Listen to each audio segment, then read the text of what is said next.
So,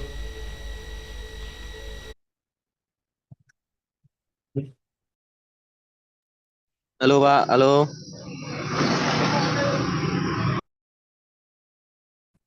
halo Kak. Halo.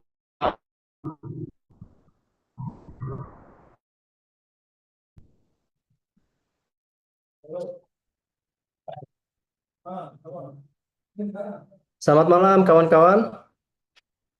So, sebentar ya, kita Selamat atur malam, dulu Kak. untuk suaranya. Malam, Kak.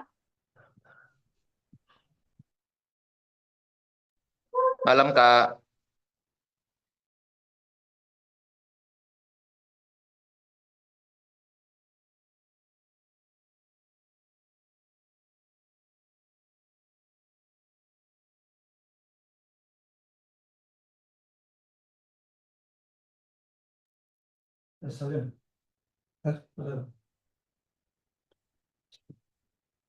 Selamat malam kawan-kawan. Ada suara saya ya? Malam Kak. Ya. Ada Kak, kedengar suaranya. Oke, kita cek ombak dulu nih ya. Aduh, ada berapa nih? Ntar kita lihat ya. Partisipan. Wah. Ombak bergoyang. Siap. Ada 70 ya. 70 orang partisipan, Insya Allah. Oke. eh Coba kita sapa dulu kawan-kawan. Coba tolong dong kawan-kawan dinyalain kameranya biar kita saling kenal ya. Oke. Nah, coba siapa nih? Hendra Alan Prastia. Redi. Halo Kak Redi. Kak Redi dari mana asalnya Kak? Kau boleh tahu Kak? Pontianak. Pontianak. Pontianak mana? Tanrai. Deket ya. Oke. Terima kasih Alhamdulillah. Kak. So, Kak Nabila. Kak Nabila, hai. Dari mana Kak? Asalnya? Kak, saya dari Bogor. Dari Bogor. Bogor. Iya. Kumaha damang teh? Kak bisa bahasa Sunda, Eh, pindahan. asal dari mana? Aku ini Jakarta, Oh, Jakarta mana nih? Pulau Gebang. Oh, Bang, deket Pulau ya dari Gerbang. Bekasi. Jauh tuh. Bekasi juga nih, anak Bekasi nih, jauh-jauh Kalimantan nih. Bekasi, Bekasi. Siapa Di mana Bekasi nih coba? Tambun? Up your hands. Siapa Bekasi? Assalamualaikum. Siapa Bekasi Bekasi di nih? mana Tambun? Siapa ya, siapa ya? Siapa ya, Tambun? Mantap, Banyak mantap. teman Tambun. Cikarang Selatan. Oke, kawan-kawan, eh yang belum pakai apa namanya backgroundnya tolong pakai ya, biar kita seragaman nanti ntar biar kita masukkan di feed IG kita gitu, biar serasi lah. Coba tolong yang belum dipakai backgroundnya tolong ya kawan-kawan. Ayo kita cek nih, kita cek cara gimana Kak. Oke, bentar ya. Ini Kak, langsung saja coba pakai apa namanya, kakaknya berada di tembok putih atau enggak, pokoknya yang tidak ada penghalangnya Kak, itu nanti bisa diterapkan di situ. Di situ ada juga caranya itu, sebentar Kak. Oke sebentar. Oh, oke, Ke belakang efek. ya pakai ya. Oke, itu di more Kak, kita bisa lihat pakai whiteboard juga, situ juga bisa untuk backgroundnya. So kita cek lagi ada 70. Sebentar. Five. Ya. Sudah pada sarapan belum? Sarapan sih. Apa makan malam biar tidak Gimana? jolfok. Kalau sudah Udah. siap Starbucksnya atau apa gitu biar pada semangat. Kopi hitam, kopi hitam. Hmm. Sambil makan nggak apa-apa kan, Kak? Aman.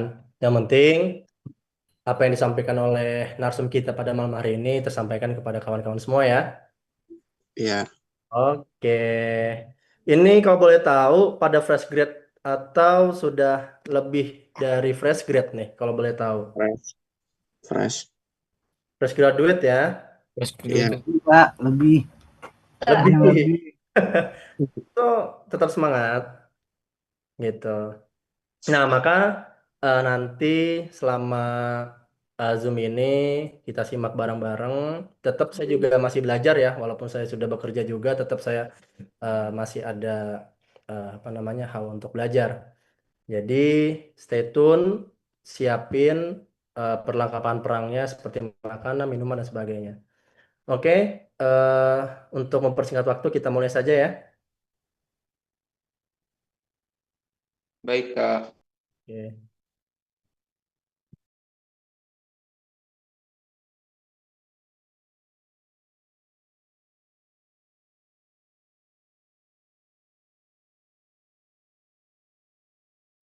Oke. Oke. So kita buka ya. Bismillahirrahmanirrahim. Assalamualaikum warahmatullahi wabarakatuh. Waalaikumsalam warahmatullahi wabarakatuh. Waalaikumsalam warahmatullahi wabarakatuh. Oke. Assalamualaikum.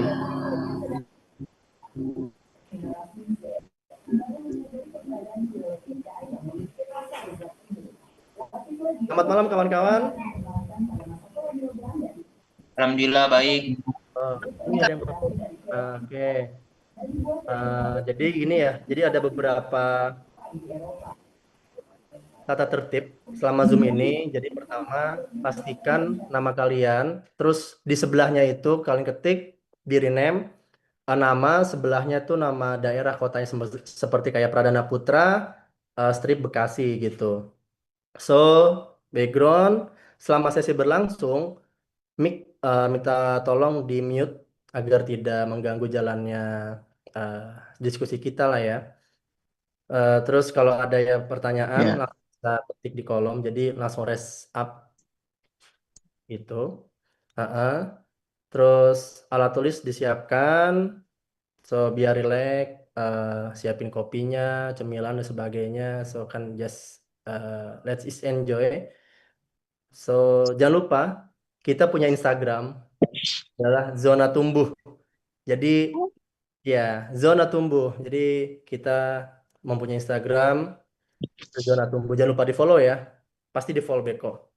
Terus di akhir sesi kita akan bagikan door prize gitu. Jadi tolong aktif. Yang ingin bertanya nanti kita langsung saja sharing berjalannya diskusi apa seminar ini ya, diskusi ini. Oke, sebelum kita memulai untuk seminar malam hari ini, webinar, alangkah baiknya eh, kita sama-sama baca basmalah, Bismillahirrahmanirrahim. Selanjutnya, ya, selanjutnya tak kenal maka tak sayang maka tak rindu, ya, karena kalau rindu itu sulit. Oke, perkenalkan nama saya Pradana Putra, so I'm from Bekasi. Kalau ada Bekasi, Tambun, up your hand. Tambun, boy. Tambun, ya, planet ujung sebelum Cikarang. eh Terus kebetulan juga saya aktif di beberapa lembaga, khususnya di sini saya di bagian legal. Mungkin ada anak hukum di sini? Ada? Yang lulusan hukum ada? Nah, saya juga lulusan hukum, alhamdulillah. eh Tidak memperpanjang waktu karena mungkin kalian ingin lebih cepat mengetahui bagaimana sih cara membuat CV yang benar, ya kan? Terus persoalan apa sih yang menjadi pembahasan fresh grade, ya? Fresh grade saat ini kok banyak gimana yang banyak tidak terima kerja walaupun CV-nya sudah bagus. Ilham Jamil, oke. So, bagaimana sih untuk mempunyai personal branding yang sangat bagus? Karena CV bagus, pengalaman banyak, tapi tidak mempunyai personal branding yang bagus. Nah, itu jadi masalah juga untuk saat ini. Jadi, let's enjoy pada malam hari ini. Sebelumnya juga saya akan memperkenalkan pemateri. Sebelum sebelum ingin memperkenalkan materi, akan ada video dari kakak-kakak zona tumbuh, mungkin bisa disimak. Ini adalah video yang dimana untuk membangkitkan motivasi-motivasi kita di jangka panjang. So, let's enjoy.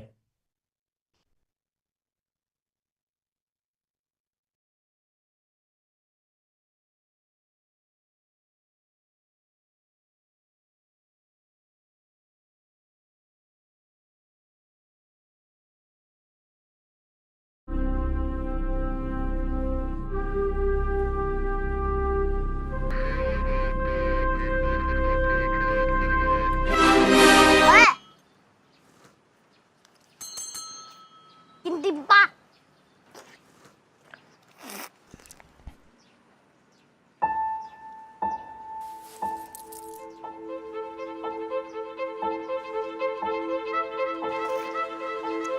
เฮ้ย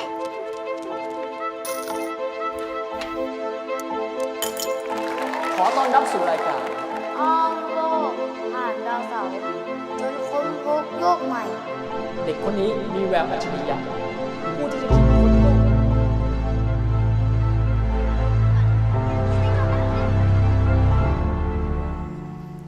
ป้าซื้อลูกชิ้นลูกหนึ่งได้ไหมครับ อ๋อ ไม่ได้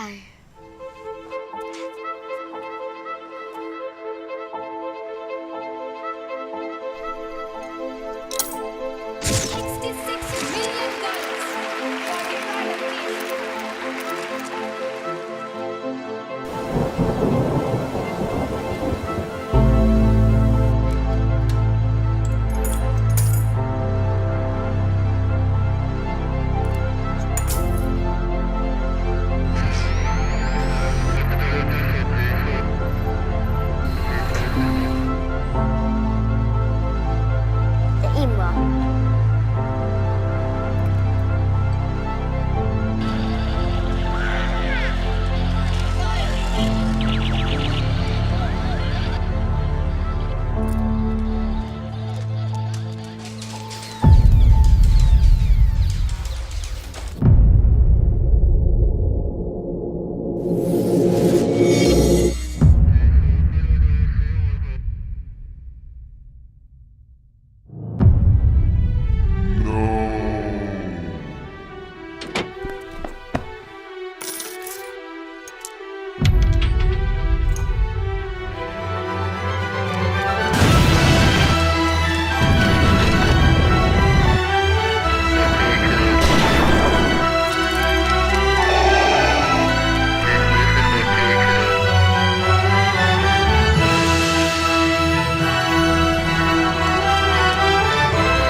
ค่าเงินลดลงทุกวัน เก็บอย่างเดียวไม่พอ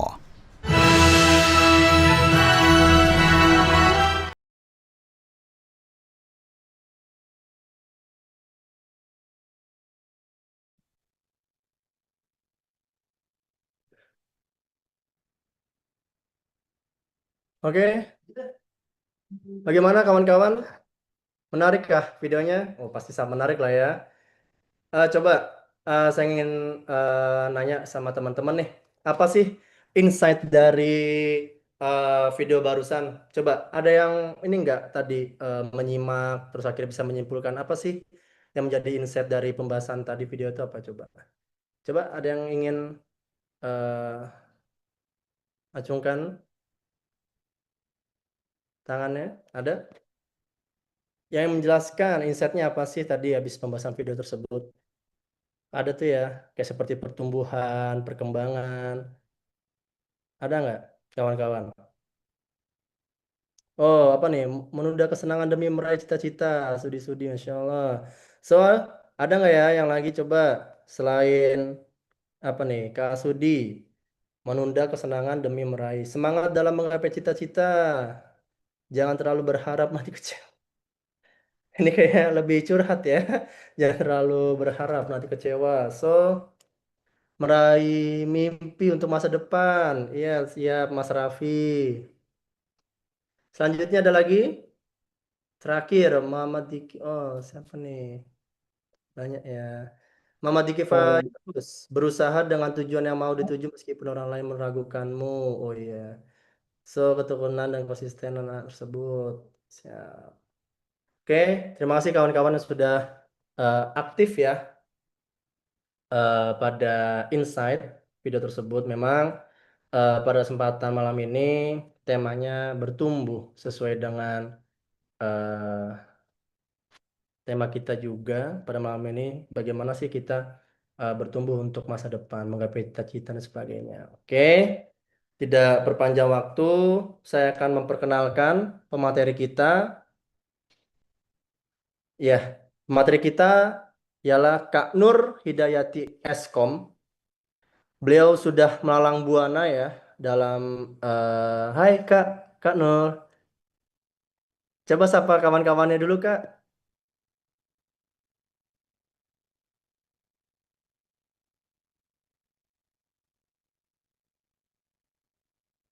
Semangat. Semangat, Kak. Semangat. Semangat banget. Semangat banget lah ya. Oke, sebentar saya baca lagi. Beliau ini di tahun 2015-2017 sebagai Chief of Store PT Sumber Alvaria Trijaya. Alfamart bener Kak ya? Chief of Store. Salah. So 2018-2020 sebagai HR di Bujang Group Indonesia. Recruitment and Trainer. Oh, Yayasan Ismu Yahya Indonesia. Ini tidak perlu diragukan lagi kawan-kawan.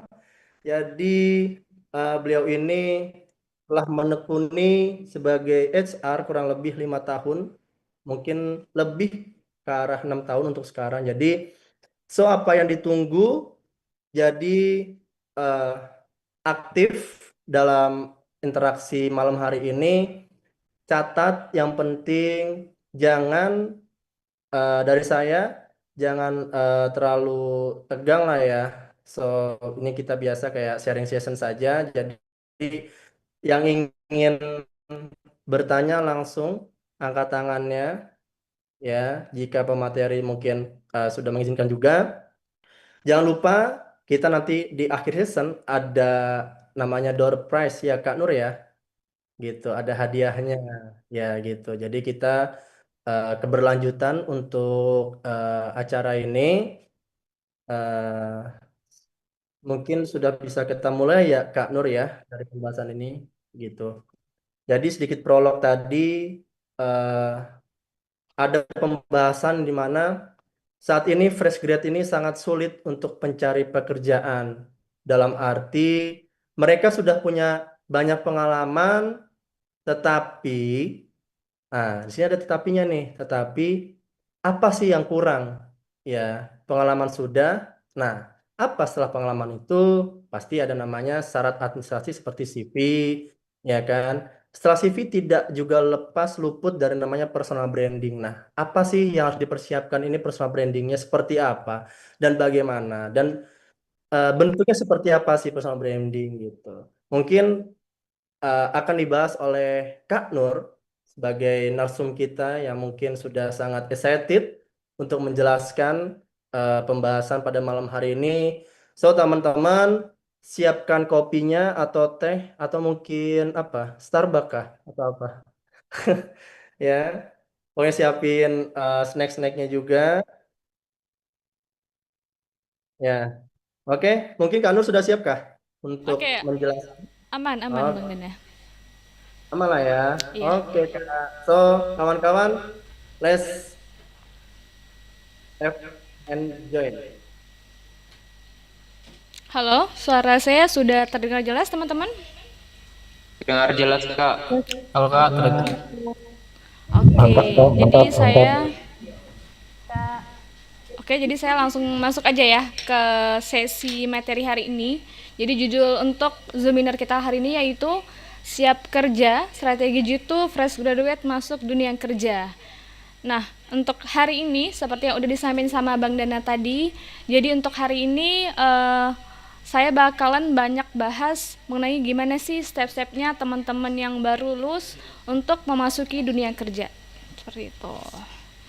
Oke, tadi saya sudah sedikit di-spill ya untuk biodata saya sama Bang Dana, cuman saya boleh kenalan lagi ya. Jadi saya ini dulu bukan langsung dari HR. Kebetulan saya juga punya beberapa pengalaman di perusahaan, di bidang finance pernah, di bidang retail pernah, di bidang marketing pernah. Cuman 5 tahun terakhir saya berfokus nih di sebagai HR seperti itu.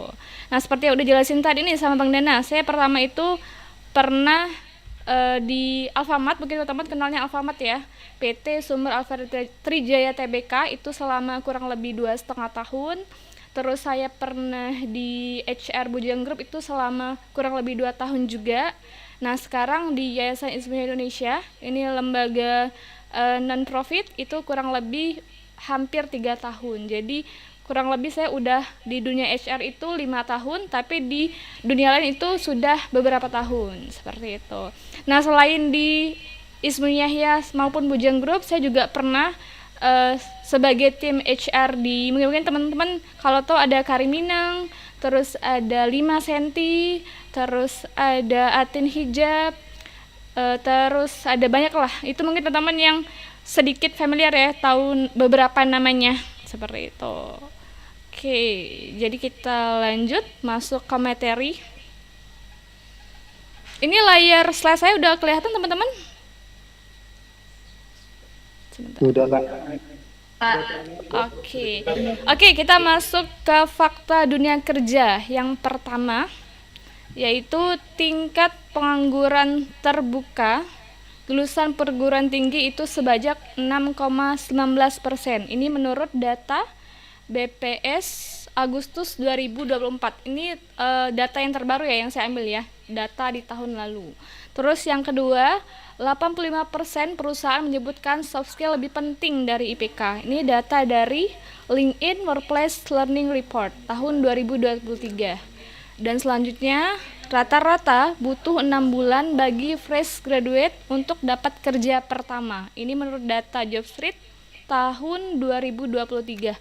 Jadi memang ya, masalah dunia kerja ini tidak bisa kita prediksi. Untuk teman-teman yang fresh graduate mungkin menurut data butuh waktu 6 bulan. Tapi kita juga tidak bisa memprediksi kita bisa langsung 6 bulan itu dapat kerja. Tapi untuk menurut data ini rata-rata 6 bulan. Mungkin teman-teman di sini ada yang udah kerja, mungkin lebih butuh waktu lebih lama seperti itu. Nah, di sini saya bakal bahas lebih detail gimana sih biar teman-teman bisa terjun ke dunia kerja, bisa cepat dapat kerja seperti itu. Mudah-mudahan ini membantu ya. Oke, yang pertama sebelum kita masuk ke sesi materi lebih lanjut, pertama kita harus kenal dulu nih dirinya teman-teman masing-masing. Di sini siapa yang udah kerja dan siapa yang baru lulus. Boleh mungkin teman-teman chat di kolom komentar biar lebih aktif ya, biar saya kenal nih. Oh, ternyata di sini banyak fresh graduate. Oh, ternyata ini udah ada yang bekerja. Boleh mungkin teman-teman chat di kolom komentar. Aku ke fresh graduate.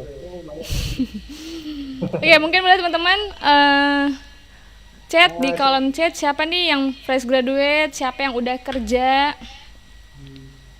Congrats, Juniati baru lulus ya. Oke, aku lanjut aja ya. Oke, terus yang kedua, kita harus kenal nih apa sih background pendidikan kita sendiri. Terus yang ketiga, di bidang apa kamu ingin berkarir.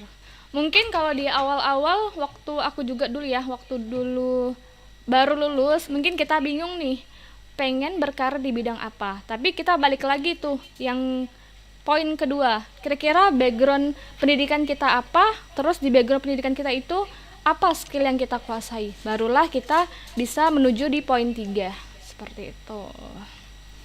Oke, lanjut.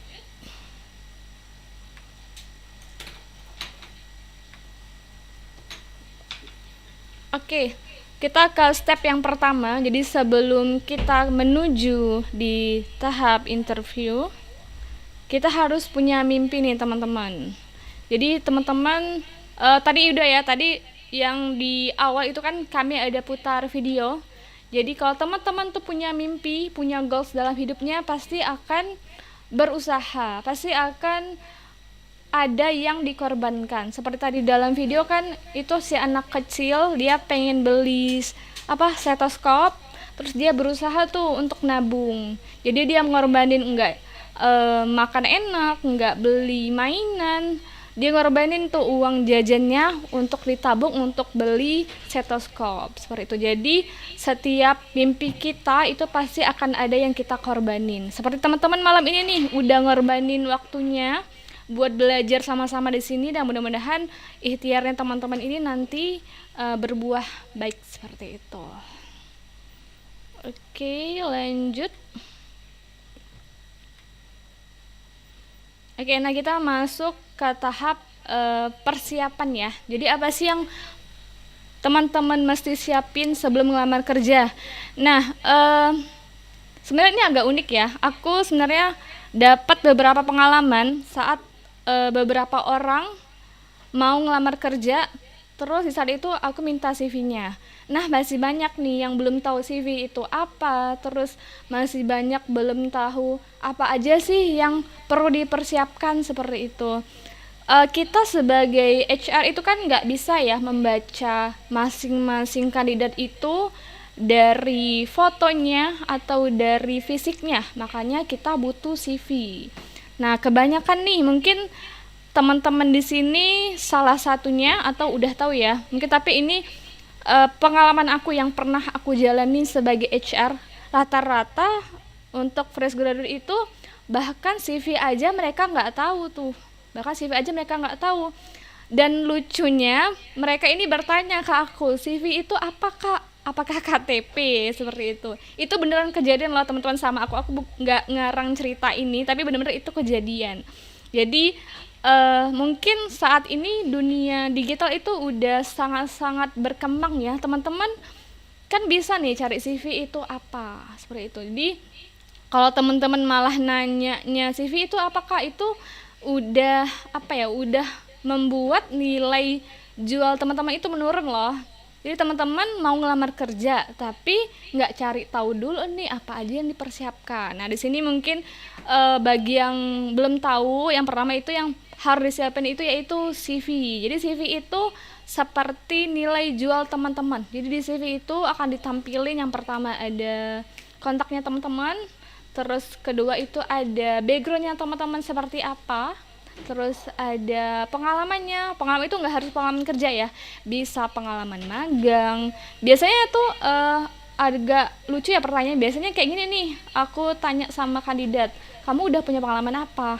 Dia bilang, saya belum pernah kerja. Saya kan nggak hanya nanya pengalaman kerja, saya bilang, oh ternyata boleh ya kak. Saya bilang, boleh, kamu boleh ceritain pengalaman kamu saat nyelesain project, terus saat di organisasi, terus saat magang. Jadi nggak hanya pengalaman kerja, kamu kan baru lulus nih, nggak mungkin saya langsung tanya pengalaman kerja. Jadi di CV itu kamu bisa jelasin pengalaman magang, pengalaman volunteer, pengalaman nyelesain project, atau pengalaman di organisasi lainnya.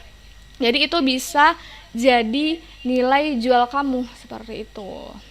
Nah, tadi yang udah saya sampaikan di CV itu kita jelasin ada informasi kontak, terus ada informasi akademis, background pendidikan kamu, sama ya tadi aku bilang itu ada pengalaman magang, kamu boleh masukin pengalaman ekstrakurikuler, project dan lainnya, kamu bisa masukin di CV. Terus yang paling fatal itu kamu harus cek kesalahan pengetikan, itu paling fatal. Sama lagi yang paling sering aku temuin itu salah masukin nomor handphone atau email. Itu sering banget kejadian. Sayang banget nih CV-nya udah bagus, pas aku mau menghubungi ternyata nomornya salah, ternyata nomornya nggak aktif lagi, ternyata udah aku chat ke emailnya nggak aktif. Kan sayang banget tuh. Itu mungkin kesalahan yang kecil tapi itu berdampak loh teman-teman. Jadi nomor handphone itu kan seperti pintunya kamu untuk terhubung sama perusahaan. Jadi kalau misalkan saat perusahaan hubungin kamu tapi kamu nggak bisa dihubung, ya gimana? Masa kami mau datengin ke rumah gitu kan? Seperti itu. Oke, selanjutnya cover letter atau surat lamaran kerja. Nah, surat lamaran kerja ini juga bagian hal penting dari berkas yang harus kamu siapin untuk melamar kerja. Jadi di CV itu, di cover letter itu kamu bisa sampai ini, bahwa kamu dengan data seperti ini pengen melamar di perusahaan ini dengan posisi ini. Nah, lagi-lagi kesalahan yang pernah aku temukan itu biasanya surat lamaran kerjanya itu satu untuk semua. Jadi nggak ada ditulis ini ditujukin untuk perusahaan apa atau untuk posisi apa. Nah, kadang kan kita bingung nih, kamu nih ngelamarnya ke sini udah bener perusahaannya, tapi posisinya apa? Seperti itu. Mau melamar di posisi apa? Seperti itu. Kadang itu juga nggak ditampilin. Jadi itu sedikit banyak untuk cover letter ini jangan dianggap sepele ya, atau surat lamaran kerja yang mungkin teman-teman tahunya surat lamaran kerja ini jangan dianggap sepele juga. Ini bagian penting juga dari berkas untuk kamu melamar kerja. Nah, yang terakhir personal online, atau mungkin teman-teman tahunya ini ya, media sosial.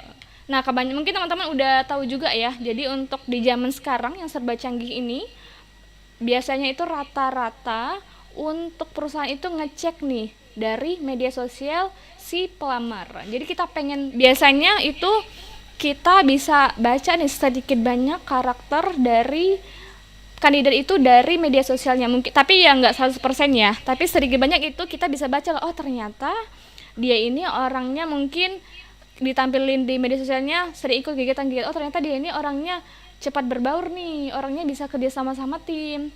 Nah, jangan sampai di media sosial kamu itu kamu tampilin hal-hal negatif. Mohon maaf, mungkin contohnya kamu sering pergi ke klub-klub malam, itu kan mungkin nggak salah ya, tapi itu mungkin sedikit banyak menimbulkan perspektif negatif seperti itu. Jadi media sosial kamu itu sedikit banyak nunjukin biodata diri kamu itu seperti apa, seperti itu. Mungkin lebih bagus kalau teman-teman punya LinkedIn, itu salah satu nilai tambah lah ya.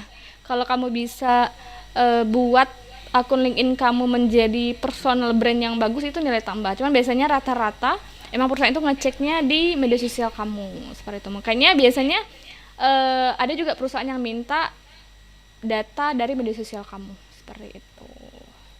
Oh ya teman-teman, kalau misalkan dari penjelasan aku ini kecepatan atau di tengah-tengah ada pertanyaan, boleh langsung raise hand atau ketik di kolom komentar ya. Jadi misalkan kecepatannya aku bisa ulang lagi seperti itu.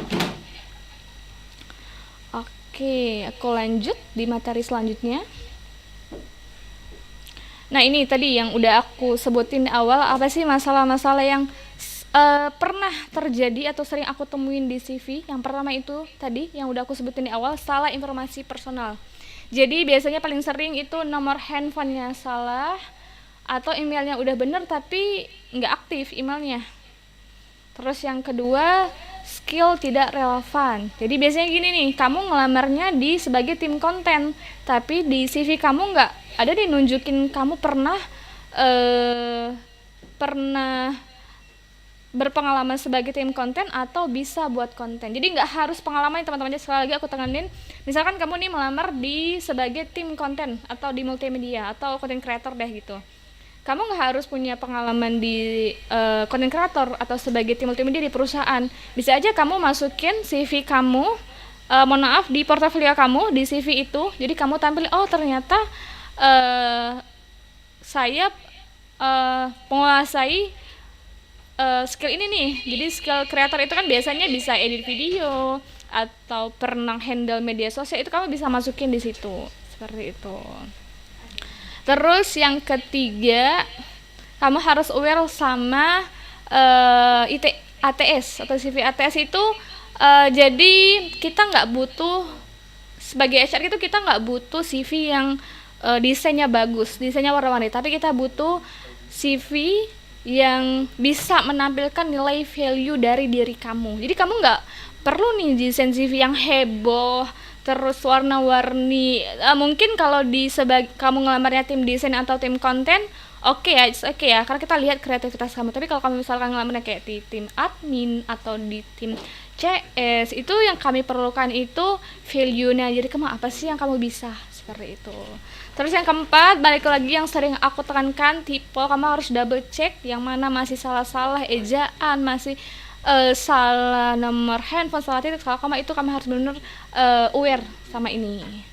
Terus selanjutnya CV generik. Jadi CV generik ini yang aku bilang tadi di awal. Jadi CV-nya satu untuk semua posisi. Jadi kamu sebenarnya oke aja ya kalau misalkan CV kamu ngelamarnya satu bidang aja. Tapi kalau misalkan kamu ngelamarnya di beberapa bidang, kalau bisa beda ini, karena kan setiap posisi itu membutuhkan skill yang berbeda-beda. Seperti itu. Terus selanjutnya tidak up to date. Jadi kamu nggak update skill terbaru kamu. Yang terakhir, berbohong. Jadi jangan sampai kamu berbohong di CV kamu. Jadi kamu boleh buat fake project, tapi jangan sampai berbohong. Apa itu fake project? Fake project itu biasanya mungkin teman-teman pernah lebih tahu ya dari aku ya. Biasanya anak-anak Gen Z sekarang itu kan biasanya ini ada satu website yang aku tahu ya, ada satu website itu menyediakan fake project. Jadi di situ teman-teman bisa jadi itu sebagai portofolio. Tapi jangan sekali lagi aku bilang jangan berbohong. Seperti itu. Oke, lanjut.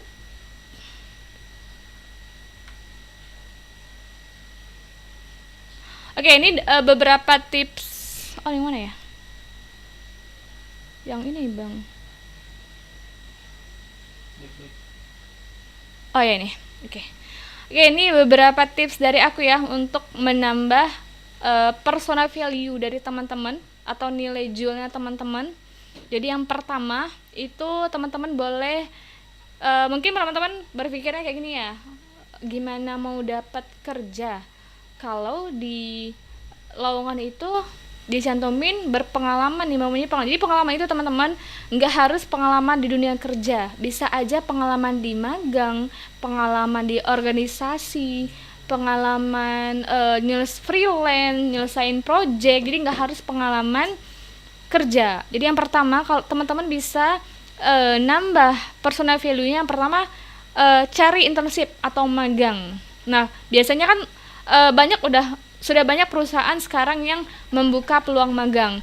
Jadi teman-teman, aku punya satu case, ini case nyata. Waktu itu aku pernah interview tim editor. Jadi dia ini punya pengalaman magang di satu perusahaan, pengalaman magang. Dan magang ini dia nggak dapet apapun, bahkan makan pun dia nggak dapet. Terus aku tanya ke dia, kenapa kamu mau magang di perusahaan ini?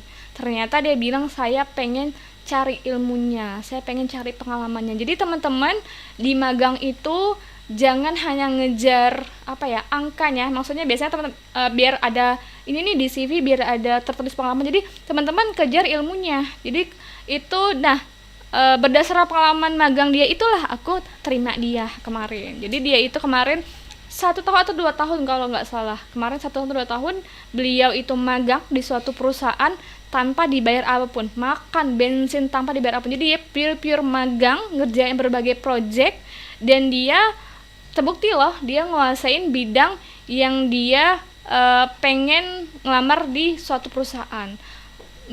Biasanya kan kalau untuk internship ini kebanyakan udah ada yang berbayar juga ya, Jadi teman-teman, yang tadi aku bilang di awal, jangan kejar hanya angkanya aja, kejarlah ilmunya, gali ilmu sebanyak-banyaknya. Nah, biasanya magang ini juga bisa bantu teman-teman dapetin kerja. Kebanyakan biasanya magang itu kalau misalkan dari siswa atau mahasiswanya ini nya direkomendasiin tuh dari sama karyawan untuk jadi karyawan kontrak atau tetap, seperti itu. Terus yang kedua, volunteer hampir sama ya sama magang ya.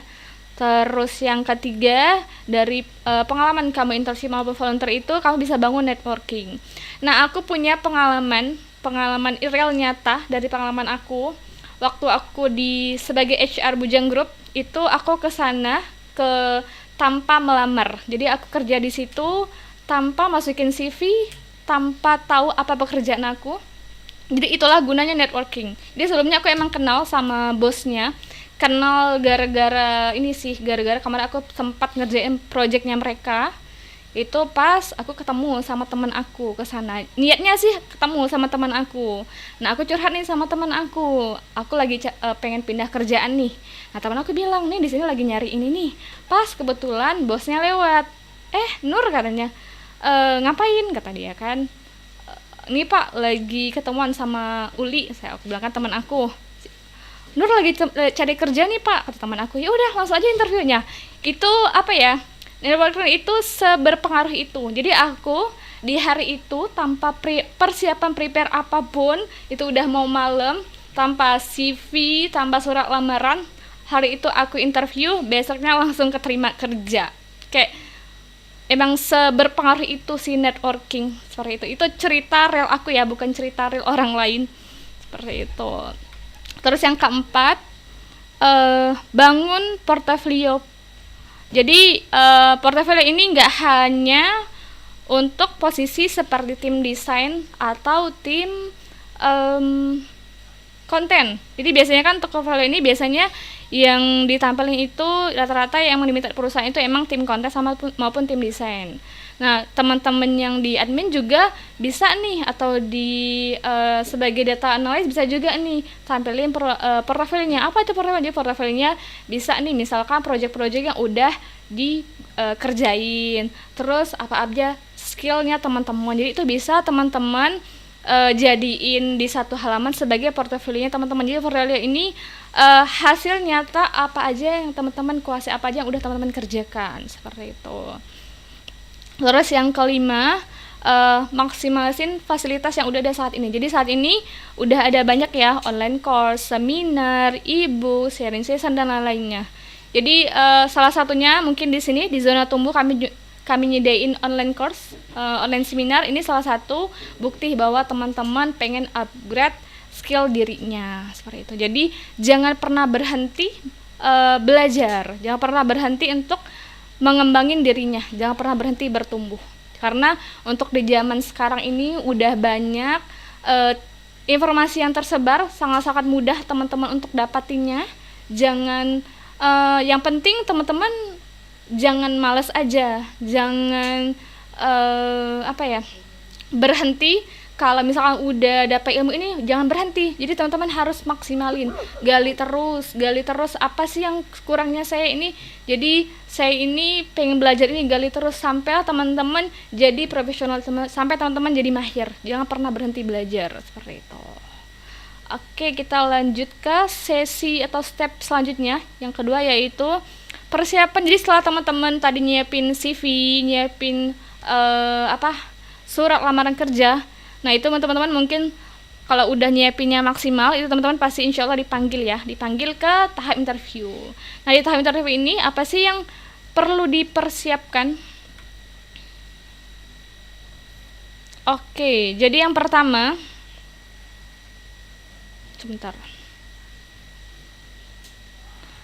Nah, saat teman-teman masuk ke sesi interview, yang pertama teman-teman harus punya persiapan matang. Nah, persiapan matang ini apa aja? Jadi kebanyakan pengalaman aku itu saat seseorang pelamar kerja dipanggil untuk interview ke kantor atau online, itu biasanya mereka ini CV-nya udah oke nih, pengalamannya udah oke. Ternyata saat aku tanya apa yang kamu tahu tentang perusahaan ini, ternyata dia nggak riset dulu nih perusahaan ini bergerak di bidang apa. Masa riset perusahaan itu kan seperti kamu pengen masuk ke sebuah dunia baru nih, tapi kamu nggak tahu ini dunia apa gitu. Jadi kamu harus tahu, yang pertama saat ditanya apa yang kamu tahu tentang perusahaan ini, kamu harus jawab perusahaan ini bergerak di bidang ini, terus punya cabang ini. Jangan sampai kamu jawab saya nggak tahu, saya belum research, saya belum cari tahu, saya baru baca chat. Jadi itu pernah kejadian, sering kejadian di aku. Jadi biasanya itu saya tanya nih biasanya, apa yang kamu tahu tentang perusahaan ini? Jadi biasanya dijawab, kalau udah itu aku udah tahu tuh, oh berarti dia nggak ada riset nih kayak gitu. Jadi kalau kamu tahu ini perusahaan bergerak di bidang apa, company profile seperti apa, itu salah satu nilai jual kamu loh. Oh berarti dia ini niat loh ngelamar ke sini sampai cari tahu sedetail itu, seperti itu. Nah, persiapan matang ini kamu bisa jawab pertanyaan umum itu dengan metode STAR atau Situation, Task, Action, dan Result. Terus yang kedua, tunjukkan antusiasme.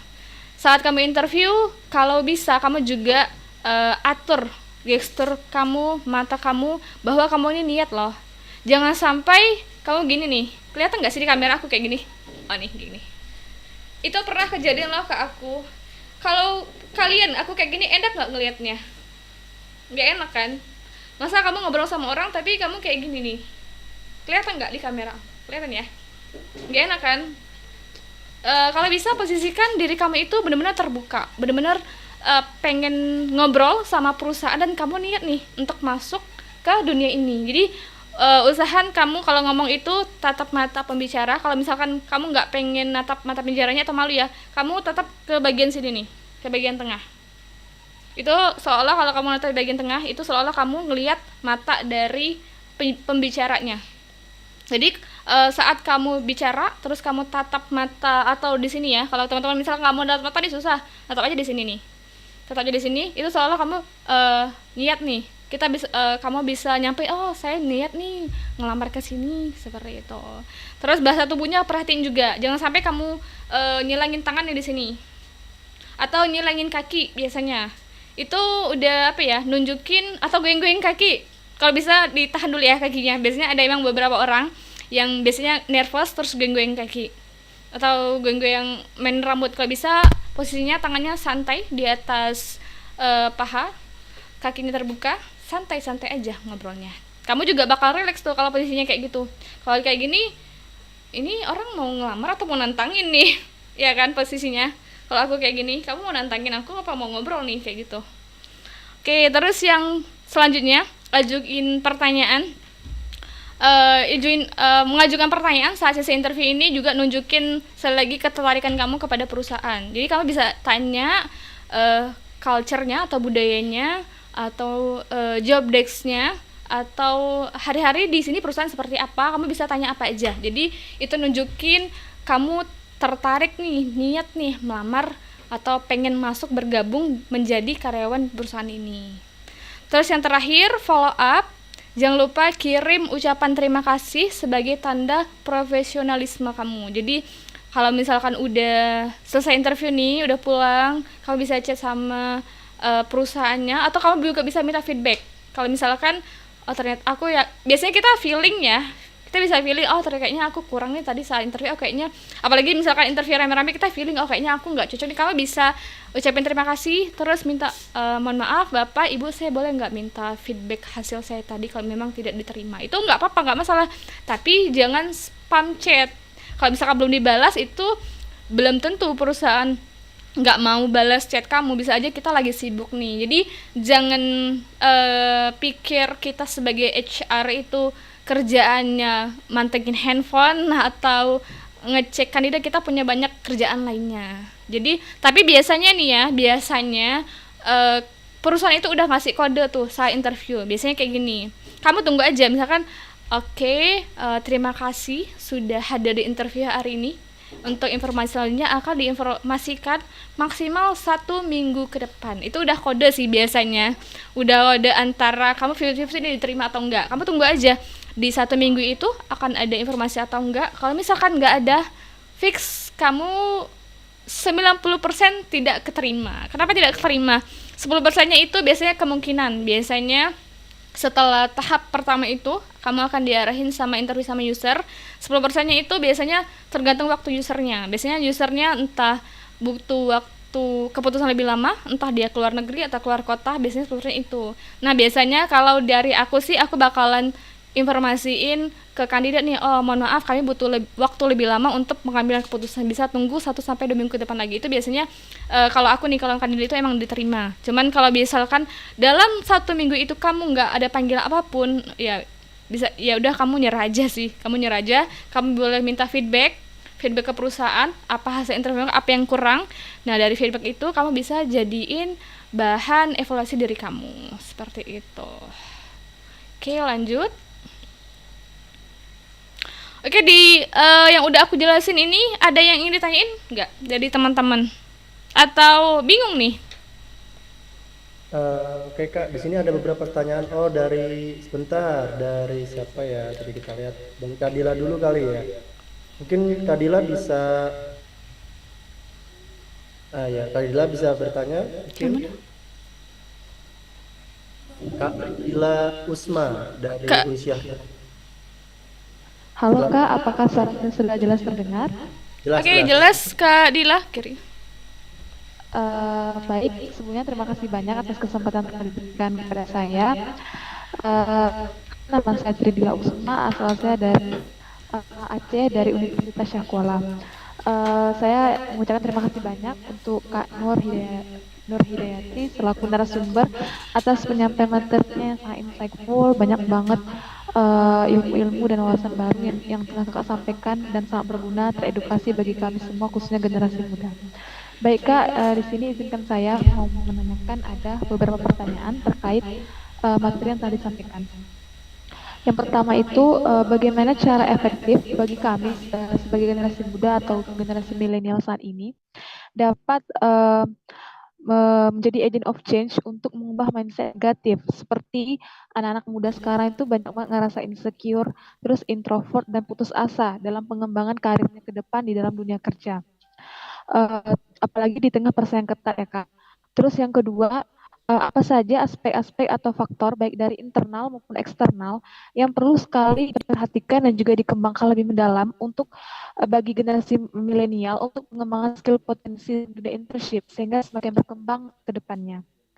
Dan yang ketiga dan terakhir, menurut Kakak, bagaimana cara kita dapat mengukur seberapa efektifkah semua skill dan juga kompetensi yang telah kita asah dan kembangkan tersebut, agar kita tahu nih Kak, untuk dapat melakukan evaluasi dan prospek ke depan dalam pengembangan karir di dunia kerja nanti. Sekian pertanyaan dari saya ucapkan terima kasih. Oke, banyak ya pertanyaannya. Saya mungkin dari yang pertama tadi ya, Kak, siapa Dila ya tadi ya? Iya. Oke, Kak Dila, tadi yang pertama, kalau saya tidak salah tangkap, gimana supaya kita tidak insecure ya? Bener? Saya informasi ulang nih. Jadi, generasi muda untuk menjadi agent of change, mengubah mindset negatif para generasi milenial yang punya ya itu Kak, seperti rasa insecure, yang introvert, putus asa dalam pengembangan karirnya. Oke, jadi itu yang pertama ya, kembali lagi ke diri masing-masing. Jadi kamu nggak perlu itu balik lagi ke mindset ya. Jadi kamu tidak sebentar. Jadi itu balik lagi ke diri kita masing-masing. Jadi kamu yang pertama nggak usah bandingin diri kamu sama orang yang di atas. Kalau bisa kamu tuh jangan orang lain deh, bandingin diri kamu sama diri sendiri deh, sama diri sendiri. Jadi kita itu kalau melihat suatu pencapaian seseorang itu jangan lihat sekarangnya, jangan lihat dia udah suksesnya, lihatlah perjuangannya. Mungkin kalau untuk dari aku ya, tips pribadi aku, teman-teman sebenarnya mungkin teman-teman nggak percaya dulu itu aku orangnya pendiam banget loh. Bahkan aku tuh nggak punya teman di kelas dulu waktu saat pertama kali masuk di sekolah. Aku tuh nggak punya teman, beneran serius. Tapi gimana sih cara aku itu masuk ke dunia kerja dan ngilangin ego dan ketakutan diri aku, gimana sih caranya? Jadi yang pertama, aku tuh punya mindset untuk bertumbuh. Dan aku punya mindset kalau aku diam atau insecure terus, gimana aku mau bertumbuh, seperti itu. Nah, lambat laun karena pertama mindsetnya dibenerin dulu nih. Yang pertama itu mindsetnya dibenerin dulu. Yang kedua, kita harus punya mindset bertumbuh. Jadi teman-teman udah keluar dari cangkang, berusahalah menjelajahi apapun. Dari aku sih pertama kemarin kalau untuk supaya nggak insecure ya, aku tuh ikut berbagai organisasi. Jadi di berbagai organisasi itu aku ketemu sama orang-orang baru yang bahkan aku nggak kenal sama sekali. Terus kita dikasih tantangan nyelesain suatu project, suatu masalah itu cara aku ya kemarin. Jadi dari awalnya mungkin kita ngerasa insecure atau malu, nah kesempatan nih ketemu banyak orang, kita buktiin bahwa kita bisa jadi orang yang berbeda seperti itu. Nah kalau misalkan di dunia kerja sendiri ya teman-teman, nggak ada tuh kata-kata insecure, introvert, itu nggak dipakai. Kenapa nggak dipakai? Karena kalau kamu itu di dunia kerja nggak bisa kerja sendirian. Kamu pasti paling kecil minim lah kamu berhubungan sama leadernya, sama atasannya. Jadi nggak ada tuh yang namanya saya introvert nih, nggak ada introvert. Saya juga introvert loh teman-teman sebenarnya. Saya introvert banget seperti itu. Jadi yang pertama mungkin latihannya kamu bisa sering keluar ke ramai, ke keramaian lah, terus ikut berbagai organisasi, ketemu orang-orang baru dan coba ngobrol. Seperti itu, coba asah kemampuan public speaking kamu.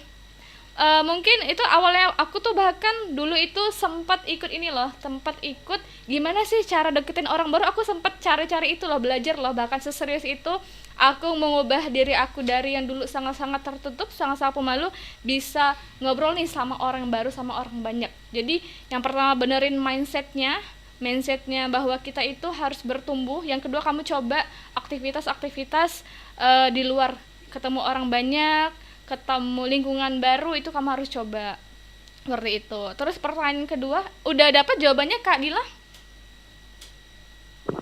Iya, jelas banget dari jawaban pertamanya. Oke, terus yang kedua, boleh diulangi nggak tadi Kak Dila? Faktor internal, eksternal. Baik Kak, izin mengulang. Jadi pertanyaan keduanya itu, apa saja aspek atau faktor baik dari internal dan eksternal yang perlu sekali diperhatikan dan disiapkan lebih mendalam bagi generasi milenial saat ini supaya dapat mengembangkan skill potensi dalam internship sehingga semakin berkembang di tengah persaingan, Kak? Untuk magang ya. Jadi faktor internal eksternal yang pertama, kamu harus punya yang tadi, balik lagi ke yang nomor 1, kamu harus punya mindset untuk bertumbuh. Jadi di skill magang itu kita baru terjun kan ke dunia kerja. Kamu cari tahu sebanyak-banyaknya tentang dunia kerja. Cari tahu sebanyak, misalkan biasanya kalau untuk magang itu kan ditetapkan di satu divisi atau departemen ya. Misalkan kamu lulusan keuangan nih, pastinya biasanya disimpan atau diplotin di divisi keuangan. Nah, kamu jangan berfokus di divisi kamu sendiri saat itu. Kamu juga bisa belajar ke divisi-divisi lain, gimana sih mereka kerja, gimana budaya mereka, gimana budaya perusahaan. Jadi jangan, kalau bahasanya itu jaga kandang, jangan jaga kandang. Jadi kamu harus bisa keluar kandang, kamu lihat situasi di perusahaan, apalagi kalau misalnya teman-teman punya kesempatan untuk magang di perusahaan besar. Nah, itu kesempatan yang sangat mahal. Jadi kamu bisa belajar gimana sih di divisi ini menghandle, gimana sih orang-orang di sini berbaur, gimana sih mereka jual produk. Kamu bisa belajar banyak hal saat magang. Jadi saat magang itu jangan hanya ngerjain tugas selesai, setelah itu udah pulang. Jadi kamu harus cari sebanyak-banyaknya ilmu saat magang. Itu kesempatan kamu lah. Kalau bisa kamu bisa dapat networking yang bagus, bisa aja kamu ditarik saat magang itu jadi karyawan. Itu biasanya banyak loh kasus-kasus yang aku temuin di beberapa teman aku saat magang itu dia oke kinerjanya atau performanya, tiba-tiba ditawarin nih dari perusahaan untuk jadi karyawan. Itu cukup banyak untuk kasus tersebut seperti itu. Jadi yang faktor yang tadi udah disebutin itu kamu harus punya punya mindset bertumbuh. Jadi punya mindset bertumbuh, jangan stop di satu bidang. Kamu harus menguasai bidang-bidang lainnya, nggak harus menguasai 100%. Jadi minimal kamu tahu deh, ternyata aku ini sukanya di posisi ini. Itu bisa juga jadi mungkin di awal itu kamu bingung mau berkarir di dunia apa, bisa juga jadi bahan pertimbangan kamu untuk berkarir di bidang ini nih. Aku pengennya dulu aku kan juga nggak HR langsung tok ya. Sekarang aku dulu pernah di retail, pernah di marketing, pernah di finance. Jadi aku tuh awalnya bingung nih, aku sukanya di bidang apa ya. Dan setelah aku gali, aku berbaur sama divisi, ternyata aku cocoknya sukanya di bidang HR nih. Nah, kalau teman-teman udah suka nih sama satu bidang, otomatis teman-teman bakal cari tahu, gagal terus ilmu di bidang tersebut. Seperti itu. Oke, apakah cukup menjawab, Kak Dila? Iya Kak, untuk pertanyaan kedua sudah sangat jelas. Oke, yang ketiga, mohon maaf boleh diulangin Kak Dila, tadi saya agak kelewat. Oke Kak, izin mengulang. Yang ketiga itu bagaimana cara atau strategi kita ini dapat mengukur seberapa efektifkah semua skill dan juga kompetensi yang telah kita asah dan kembangkan sehingga kita tuh tahu untuk melakukan evaluasi dan prospek ke depan dalam pengembangan karir dunia kerja nanti Kak. Oke, jadi penguasaan skill itu gimana cara ngukurnya? Aku nih udah expert gitu ya, udah menguasain gitu ya. Iya Kak, bener banget. Oke, jadi biasanya ya kalau di kantor aku yang sekarang, cara buktiin kamu udah nguasain suatu skill di bidang kamu itu dibuktiin sama karya. Terus apakah kamu udah bisa jadi mentor? Nah itu cara buktiinnya. Jadi nggak melulu kalau kamu misalnya udah menguasai di satu bidang, kamu pasti bisa nih punya karya dan bisa jadi mentor seperti itu. Nah untuk bidangnya kamu nggak harus menguasain semua bidang. Jadi kamu bisa pilih 1 atau 2 bidang yang kamu kuasain, nah kamu seriusin tuh. Jadi kita nggak perlu jadi Superman, bisa segalanya. Kamu cukup aja kuasai 1 atau 2 bidang yang kamu suka, yang kamu benar-benar kuasai nih. Yang pertama kamu harus suka. Jadi kalau kamu suka itu pasti kamu benar-benar belajar, benar-benar cari tahu sedalam-dalamnya tentang bidang yang kamu kuasai itu. Oke, apakah sudah menjawab Kak Dila? Baik, terima kasih banyak untuk Kak Nur atas jawabannya sangat luar biasa, sangat jelas, sangat mudah dipahami dan tentu bermanfaat sekali untuk kami semua khususnya para generasi muda saat ini supaya nggak ada rasa insecure lagi, hilangin rasa mindset negatif tadi, terus semakin semangat dan terus belajar. Terima kasih ya Kak atas Oke, jawabannya. sama-sama Kak Dila. Nih Kak Dila ngomong-ngomong udah kerja apa fresh graduate? Fresh graduate Kak. Oh, oke. Mudah-mudahan segera nih ya, cepet dapat kerja ya, Kak Dila ya. Amin. Terima kasih Oke. doanya Kak. Oke, Bang Dana, kita mungkin lanjut ke sesi ini ya, materi lagi ya. Oke, Kak. Oke, boleh lanjut ke materi. Nah, ini tadi nih, eh sebentar, mana tadi ya? Saya lanjut ya. Tadi mungkin udah sedikit saya bahas bersama Kak Dila. Jadi di tahap wawancara ini kita sebagai HR tahu nih apa aja skill-skill yang kamu kuasain. Nah biasanya di beberapa case itu biasanya setelah dari interview nih, misalkan si A ini melamarnya sebagai marketing. Oh ternyata menurut kami si A ini cocoknya bukan di marketing tapi sebagai tim customer service. Nah biasanya dari hasil interview itu kita bisa plotin nih bahwa kandidat ini cocoknya di bidang ini nih. Nah satu lagi catatan buat teman-teman, teman-teman itu mungkin nggak gagal dalam satu interview, mungkin teman-teman itu hanya tidak cocok di suatu perusahaan itu. Biasanya seperti itu. Jadi mungkin ini bukan rumah yang tepat buat teman-teman. Jadi buat teman-teman yang mungkin gagal interview, jangan hopeless, jangan aku kayaknya nggak punya kompetensi apa-apa nih. Mungkin aja teman-teman itu punya skill yang lebih dari perusahaan butuhkan. Jadi mungkin rumahnya teman-teman itu bukan di sini tapi di perusahaan lain, seperti itu. Mungkin teman-teman tahu ini ya, tahu filosofi sepatu merah. Nih anak-anak Gen Z pasti tahu nih filosofi sepatu merah. Yang sepatu merah itu kan filosofinya dia iri tuh sama teman-temannya yang punya warna gelap. Warna itu biasanya hitam ya, itu kan lebih terjual lebih dulu tuh. Nah dia iri tuh sama temennya, kenapa sih aku nggak dibeli-beli sama orang seperti itu. Nah ternyata si sepatu merah ini punya value yang lebih baik dari sepatu lain, bahwa dia ini spesial, bahwa dia ini nggak cocok dipakai di semua acara, dia cocoknya dipakai di acara-acara tertentunya. Mungkin teman-teman itu seperti sepatu merah tadi. Jadi teman-teman itu spesial pada tempatnya masing-masing. Seperti itu. Oke, lanjut.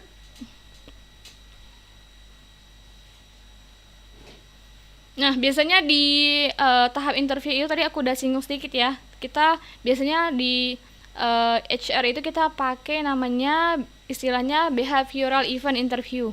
Nah, behavioral event interview ini teknik wawancara yang menggali pengalaman di masa lalu kamu. Jadi kamu bisa ceritain pengalaman kamu ketika buat skripsi, boleh ceritain saat di organisasi di kampus, atau boleh ceritain pengalaman kamu saat memimpin sebuah tim. Jadi kembali lagi yang udah saya tekanin di awal ya, nggak melulu harus pengalaman kerja. Kamu boleh ceritain pengalaman kamu di organisasi, di magang, di volunteer, mimpin sebuah tim, mimpin sebuah project. Yang itu nunjukin nih bahwa di cerita kamu itu kita bisa tangkep loh, oh bahwa si A ini karakternya seperti ini, ternyata cara dia menyelesaikan masalah seperti ini, seperti itu. Oke, lanjut aku bahas di behavioral event interview itu. Yang pertama kita dengan teknik STAR jawabnya. Yang pertama itu situation atau situasi. Nah, di situasi itu kamu bisa jelasin situasi umum sebagai konteks. Terus di task itu jelasin tugas atau target yang dicapai. Di action itu kamu jelasin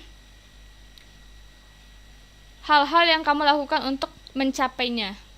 Dan resultnya, hasilnya, jelasin hasilnya. Dan terakhir, evaluasinya, jelaskan pelajaran yang didapat dari pengalaman tersebut. Seperti itu. Jadi, behavioral event interview ini sebenarnya tahap bercerita sih. Misalkan kamu boleh biasanya boleh ceritain pengalaman kamu boleh ceritain tuh, oh dulu saya di kampus pernah ikut organisasi ini, saya pernah buat ini nih, buat misalkan buat event saya sebagai ini. Nah, yang dicapai itu saya pernah buat dari yang nggak ada menjadi ada, ini dan ini, seperti itu, A, B, dan C. Jadi kamu sebutin pencapaiannya apa dan cara kamu mencapai poin tersebut, goals tersebut. Jadi teknik saat kamu bercerita itu kita bisa baca tuh sebagai oh ternyata cara kamu berorganisasi atau beradaptasi di dalam tim seperti ini, cara kamu menyelesaikan masalah seperti ini, cara kamu beradaptasi dalam tim seperti ini. Kita bisa intinya bukan ceritanya apa, tapi kita lihat gimana cara kamu menyelesaikan problem-problem yang ada di dalam lingkungan tersebut, seperti itu. Oke, lanjut.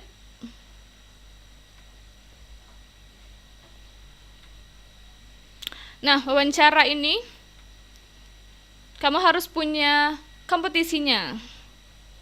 Pastikan kamu punya kompetisi yang dibutuhkan. Jadi misalkan kamu melamar sebagai customer service, pastikan kamu nguasain tuh ilmu-ilmu apa aja tugas sebagai customer service. Kebanyakan sepengalaman aku itu, misalkan aku biasanya di awal itu aku biasanya tanya melamar di posisi apa, itu biasanya bukan kita yang nggak tahu ya, tapi kita lebih memastiin nih ke kandidatnya, oh dia paham nggak nih dia melamar di posisi apa. Jadi jangan kira kita tanya mohon maaf Mbak Mbak Dana yang melamar di posisi apa, itu jangan kira kita nggak tahu teman-teman ngelamarnya di posisi A. Jadi biar teman-teman itu lebih aware, kamu itu ngelamarnya di posisi apa sih, tahu nggak posisi ngelamar itu kerjanya seperti apa. Jadi biasanya aku tanya nih, oh customer service Mbak, kamu tahu nggak customer service itu kerjanya seperti apa.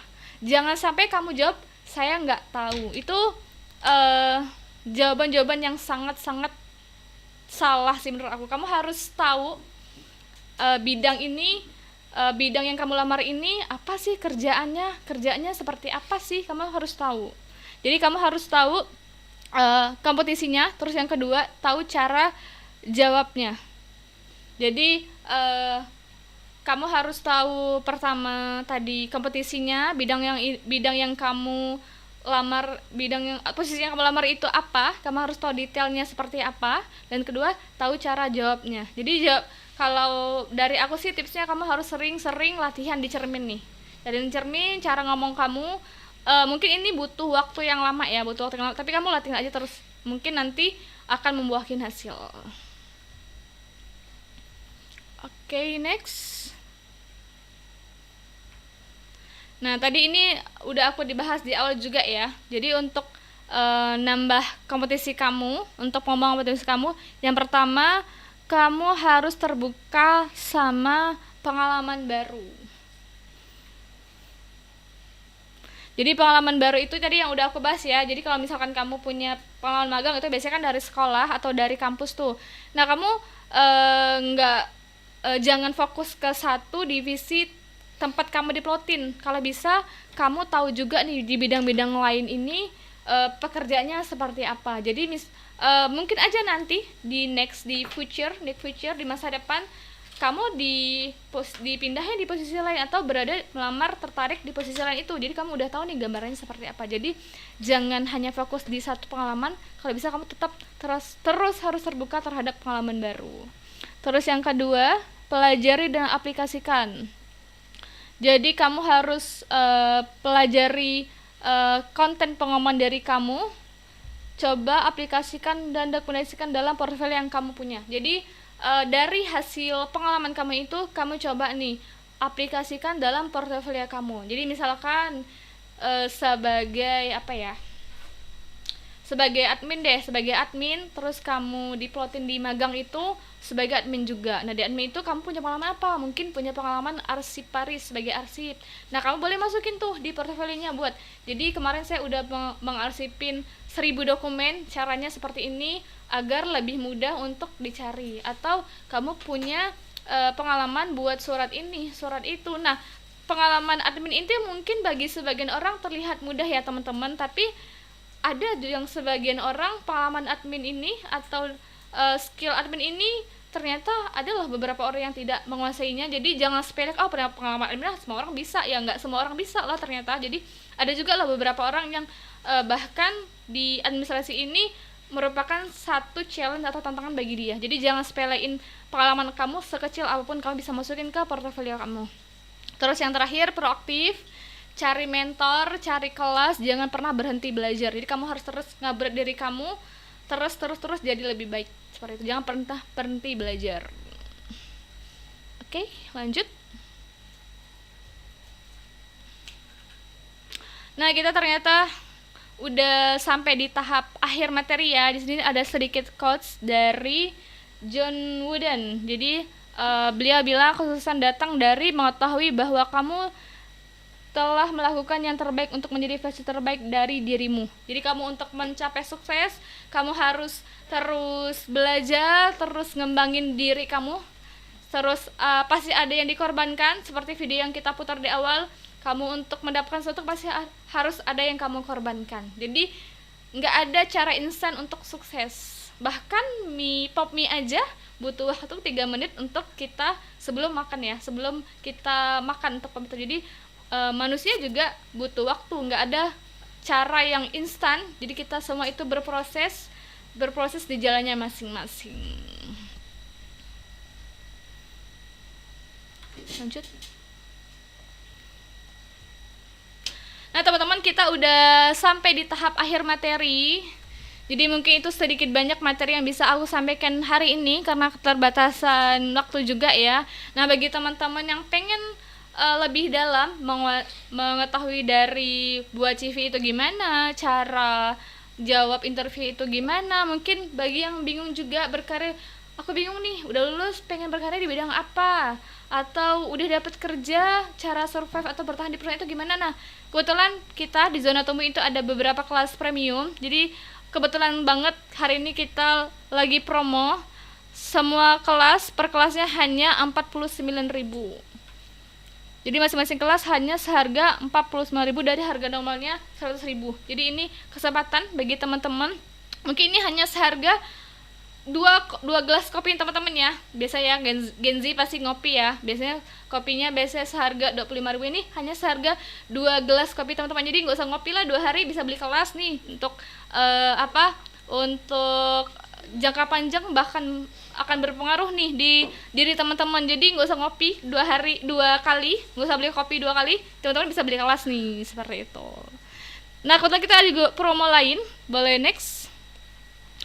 Teman-teman kalau pengen ngambil semua kelasnya, itu teman-teman bisa pilih kelas bundling.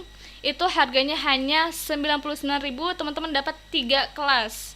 Jadi kelas yang pertama, kenapa teman-teman harus ambil 3 kelas ini? Jadi yang pertama itu kelasnya nyiapin mental dan arah. Yang kelas kedua itu nyusun strategi masuk kerja, dan yang ketiga itu cara bertahan dan berkembang di dunia kerja. Jadi 100.000 jam sekarang dapat apa sih? Belanja ke Indomaret atau ke Alfamart paling dapatnya ciki berapa itu ya, berapa pieces ya. Jadi teman 99.000 dapat 3 kelas nih, 3 kelas yang bisa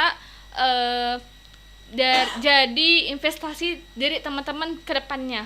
Kapan lagi nih 3 kelas 199.000 aja, seperti itu.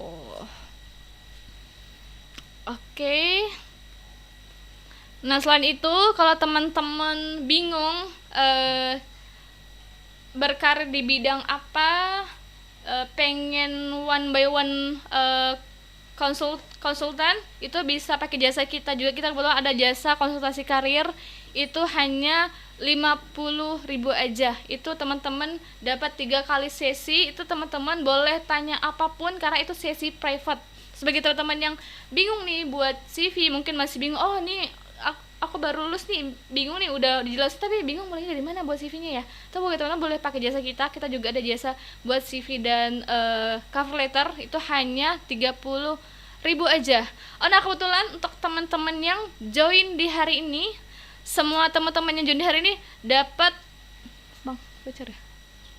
dapat potongan 10.000 all item yang kita lihat. Teman-teman misalkan pengen pakai jasa konsultasi karir tuh, jadi teman-teman berarti yang udah ikut sesi webinar hari ini bisa dapat hanya di harga 40.000 aja. Terus misalnya teman-teman pengen pakai jasa buat CV hanya di harga 20.000 aja, atau pengen ambil kelas bundlingnya hanya di harga 89.000 aja. Jadi spesial untuk hari ini, untuk teman-teman yang pengen pakai jasa kita atau pengen ikut kelas kita, spesial hari ini teman-teman dapat voucher 10.000 untuk soal kelas dan 2 jasa yang kita tawarkan, seperti itu.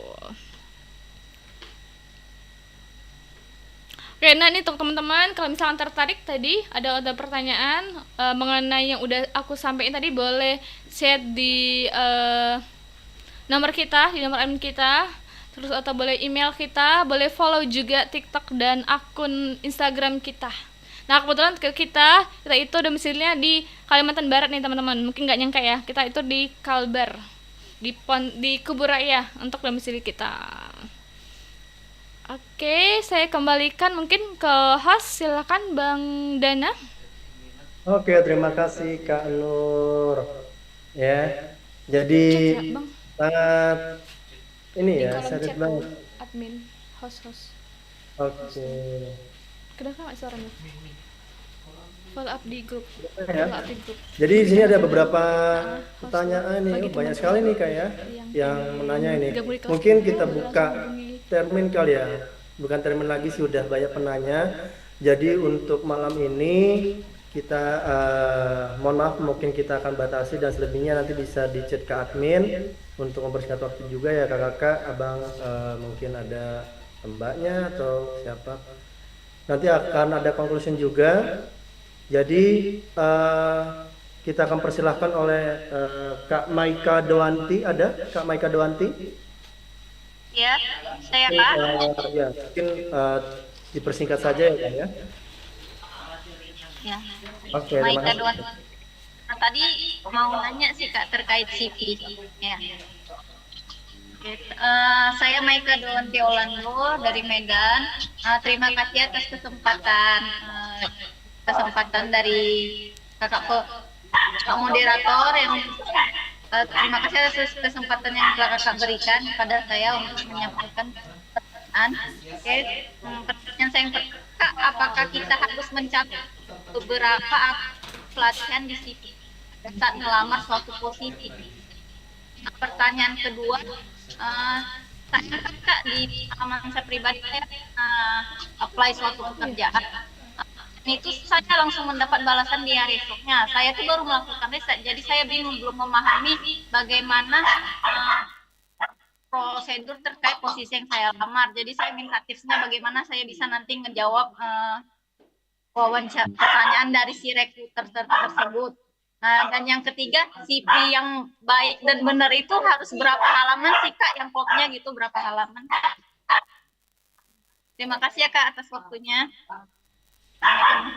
Oke, terima kasih Kak Maika. Mungkin langsung bisa dijawab aja Kak Uni ya. Mohon maaf Kak Maika, tadi yang pertanyaan yang pertama agak putus-putus, bisa diulangi nggak? Apakah kita harus mencantumkan beberapa atau semua pelatihan di CV kita pada saat ngelamar suatu posisi, atau menurut posisi terkait aja Kak? Gitu. Kan saya gitu banyak ikut pelatihan, tapi saya bingung mau cantumkan semuanya atau yang terkait dengan posisi tersebut gitu aja. Terima kasih Kak. Oke, Kak Maika Dewanti. Bagus sekali pertanyaannya ya. Itu pertanyaan yang memang sangat sering terjadi ya. Mungkin bisa dijawab oleh Kak Nur. Kak Nur. Langsung ya. Kak Nur untuk Cam. Off cam kah? Oh iya. Yang pertama itu ya, apakah semua pelatihan yang kita ikutin itu harus ditampilin semua? Kalau dari aku pribadi sih, kalau misalkan nggak terlalu banyak, kalau untuk boleh dimasukin semua, tapi lebih baik sih dimasukin hanya yang relevan terus bisa masukin tuh, jadi nggak hanya judul pelatihannya aja, bisa ditambahin di portofolionya. Jadi apa sih yang didapat dari pelatihan tersebut? Biasanya dari aku juga sebenarnya nggak bisa percaya 100% nih bahwa misalkan nih Kak Maika pernah ikut pelatihan A gitu, aku nggak bisa percaya 100% nih bahwa Kak Maika bisa. Jadi untuk nunjukinnya itu Kak Maika ya, mohon maaf namanya, bener? Ya, Pak. Oke, Kak Maika bisa tulisin atau tampilin di portofolio. Misalkan nih Kak Maika pernah ikut pelatihan Excel. Nah, itu Kak Maika boleh tuh tambahin di portofolionya, bisa tambahin file Excel apa yang pernah Kak Maika buat, seperti itu. Jadi bukan hanya tampilin judul pelatihannya, tapi Kak Maika tunjukin tuh hasilnya apa, seperti itu. Jadi kita sebagai HR itu nggak hanya melihat oh ini formulir aja, semua orang bisa ikut, semua orang bisa tulis, tapi kita kembali lagi ke hasilnya. Ternyata Kak Maika udah tunjukin tuh hasilnya seperti apa dari hasil pelatihan tersebut, seperti itu. Udah menjawab Kak Maika? Oke, yang kedua itu pertanyaannya, gimana cara yang baik menjawab pertanyaan saat interview ya? Oke, jadi yang udah aku sampein di awal itu ya. Jadi yang pertama, Kak Maika itu harus tahu profil dari perusahaan yang Kak Maika lamar. Nggak perlu detail 100%, kalau detail lebih baik ya. Nggak perlu detail 100%, tapi Kak Maika tahu nih, misalkan Kak Maika melamarnya di perusahaan A, ternyata perusahaan ini perusahaan kuliner nih, punya beberapa cabang ini, seperti itu. Jadi kalau bisa Kak Maika jangan sampai jawabnya saya nggak tahu Bu, saya belum tempat research. Itu kan ketahuan banget Kak Maika itu mungkin bukannya nggak serius ya, tapi ketahuan banget nggak ada prepare, seperti itu. Jadi yang pertama Kak Maika harus tahu company profile dari perusahaan yang dilamar saat interview nanti, harus tahu. Yang kedua Kak Maika harus tahu tuh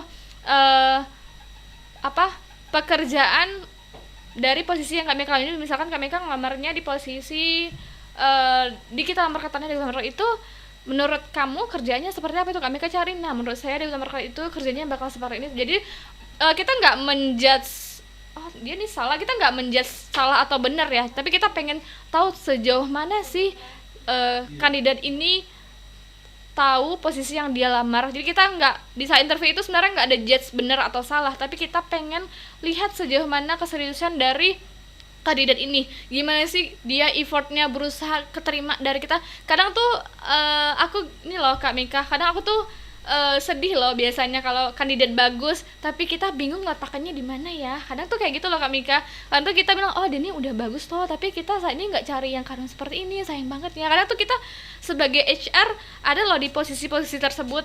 Nah kadang kita juga sebagai pintu pertama HR, oh dia nih bagus ya, ternyata dari usernya nggak cocok, kita cari yang seperti ini kayak gitu ya. Itu juga jadi sebenarnya nggak ada jawaban benar atau salah saat interview. Jadi teman-teman tunjukin aja, kayak mereka tunjukin aja keseriusannya, udah berusaha semaksimal mungkin,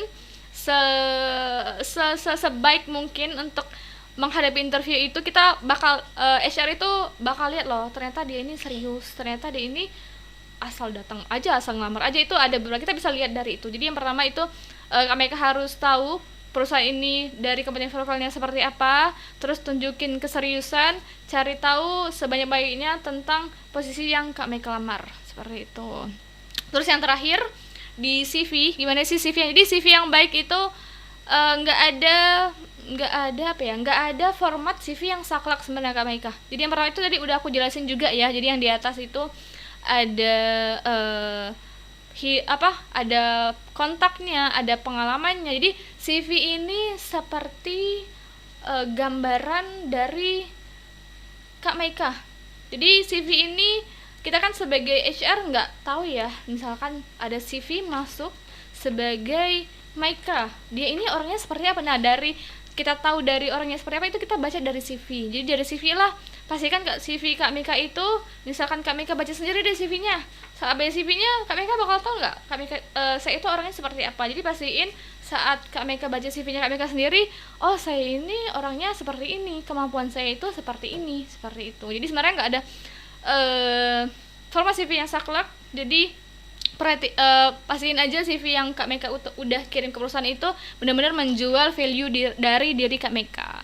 Nah kebetulan aku closing sedikit kali ya Kak Meka. Mungkin kalau Kak Meka pengen lebih serius bahas CV, boleh ikut kelas kita kali ya. Oke. Oke lanjut Bang Dana, saya kembalikan ke host. Oke, Kak Nur, makasih untuk Kak Maika. Ini mungkin terakhir ya Kak ya, terakhir dari pertanyaan teman-teman. Dua sih Kak. Jadi ini ada beberapa komenan ya Kak ya, pertanyaan di dalam komenan tersebut. Saya conclusion ya Kak ya. Jadi pertama ini sesuai pembahasan yang tadi di tahun BPS tahun 2024, bahwasanya lulusan perguruan tinggi yang masih menganggur itu jumlahnya sangat banyak Kak ya. Jadi kurang lebih ada 6,45%. Jadi yang jadi pertanyaannya itu apakah kenapa sih Kak hal ini masih bisa terjadi? Padahal mungkin fresh graduate sudah mempunyai skill bahkan kemampuan yang dimana mumpuni ya gitu, magang dan sebagainya gitu. Jadi kenapa sih masih masih ada gitu ya, masih ada hal-hal yang seperti ini gitu? Apakah salah di strateginya atau mungkin apa di sini itu belum mampu perusahaan untuk menampung lulusan baru. Itu jadi suatu pertanyaan di Kementerian Ketenagakerjaan sih Kak, yang pernah saya paham juga. Selanjutnya ini mengenai tentang CV juga sih Kak. Jadi mungkin bisa dibahas tentang CV kerja, karena yang kita tahu bahwasanya fresh graduate itu masih belum bisa membedakan CV, resume, atau portfolio dan sebagainya. Yang saya ketahui juga seperti itu sih Kak ya. Gitu. So, yang terakhir ini ada Banget ya Bang pertanyaan. Dana ya. Yang terakhir nih Kak, supaya terjawab semuanya ya. Jadi ada pertanyaan bahwasanya dia pernah resign nih Kak. Dia pernah resign bahwasanya kenapa kamu resign dari pekerjaan yang dulu ya kan? Apakah lembur udah tadi bayar atau enggak, mungkin suasananya apa, habit toxic dan sebagainya, rekan kerjanya saling sikut ya kan? Nah, jadi pertanyaan di sini apakah bagaimana sih Kak cara menjawab untuk pertanyaan tersebut ya kan gitu. Karena beliau ini si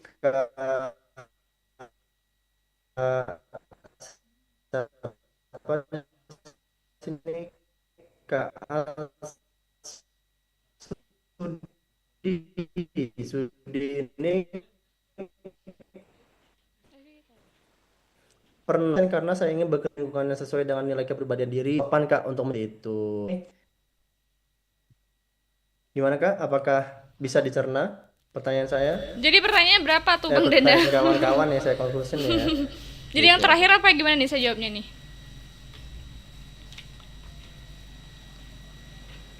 Halo? Macet. Macet? Nggak ada. Boleh lihat nggak? Kolom chat. Boleh nggak kolom chat? Yang mana?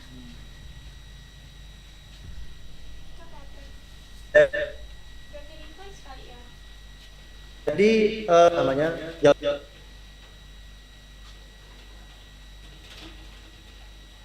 Oke, mungkin saya ambil aja kali ya. Mungkin yang maksud Bang Dana ini nih ya, pertanyaan atas nama Asudi Sudinia. Pertanyaan interview, kenapa saya bekerja dulu, kemudian saya jawab dengan jawab seperti ini, lingkungan apa aja saya taktis, Tamburian.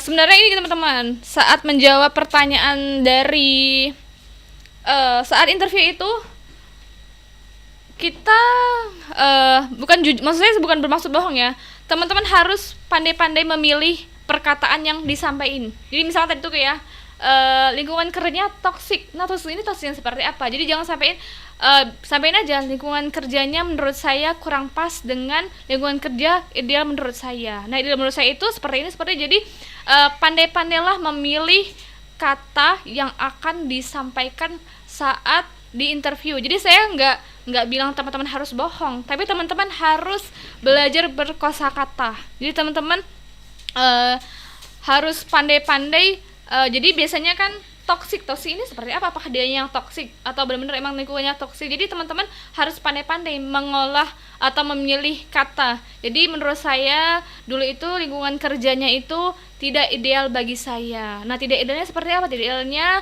katakanlah seperti ini saja. Menurut saya lingkungan idealnya seperti ini, makalah saya memutuskan untuk tidak lanjut di perusahaan sebelumnya. Jadi teman-teman harus pandai-pandai untuk mengolah kosakata yang teman-teman sampaikan seperti itu. Oke, halo Bang Dana. jelas Kak. Ini untuk yang pertanyaan pertama, apakah sudah dijawab? Nah. Yang mana ya, fresh graduate banyak yang nganggur ya? Iya, di BPS tahun 2024 karena ini juga menjadi hot isu sih Kak.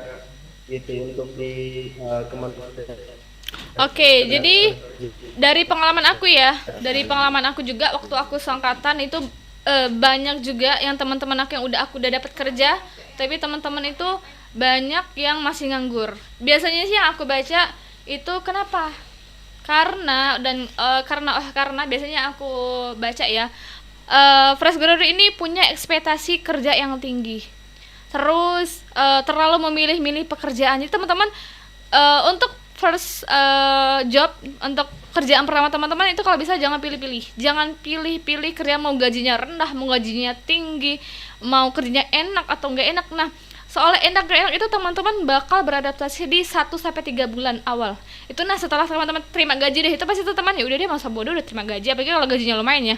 Itu yang aku rasain waktu awal kerja dulu juga. Waktu awal kerja dulu aku kan punya prinsip ya udah aku terima aja, tapi aku ambil pengalamannya, ilmunya sebaik-baiknya. Aku punya prinsip seperti itu. Jadi di awal itu di 1-3 bulan, 1 bulan pertama lah aku pasti mikir udah deh kayaknya aku nggak sampai sebulannya di sini resign gitu kan. Ada bulan coba enggak deh coba enggak deh 2 bulan aja resign, 3 bulan. Nah, selepas dari 3 bulan itu teman-teman bakal nyaman tuh sama kerjaannya. Apalagi kalau misalkan cocok udah menguasai, teman-teman bakal lupa tuh pengen resign. Apalagi kalau misalkan gajinya lumayan seperti itu. Jadi untuk fresh graduate kebanyakan ya, untuk pengalaman aku dan lingkungan sekitar aku itu jangan punya ekspektasi yang tinggi untuk first jobnya teman-teman. Terus yang kedua, teman-teman jangan pilih-pilih kerjaan. Jadi ambil aja pengalamannya, mau gajinya berapapun asal masih masuk akal ya.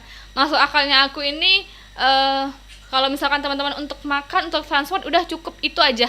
Jadi teman-teman gak usah berekspektasi tinggi-tinggi. Fresh graduate gajinya 2 digit ya, bisa aja sih, tapi untuk di awal itu kalau bisa jangan punya ekspektasi tinggi-tinggi. Kamu itu anak baru loh gitu, anak baru, belum tahu kamu itu keahliannya seperti apa. Jadi kamu ambil aja dulu pengalamannya, ilmu-ilmunya, belajar banyak-banyak, ambil networkingnya. Nanti setelah 3 bulan itu kamu bakal terbiasa kok di dunia kerja. Karena teman-teman ya, dunia organisasi, dunia kerja, dunia kampus itu beda sama dunia kerja. Jadi dunia sebanyak apapun organisasi yang pernah kami ikutin saat di kuliah atau sekolah dulu itu beda, sangat-sangat berbeda 180 derajat dengan dunia kerja.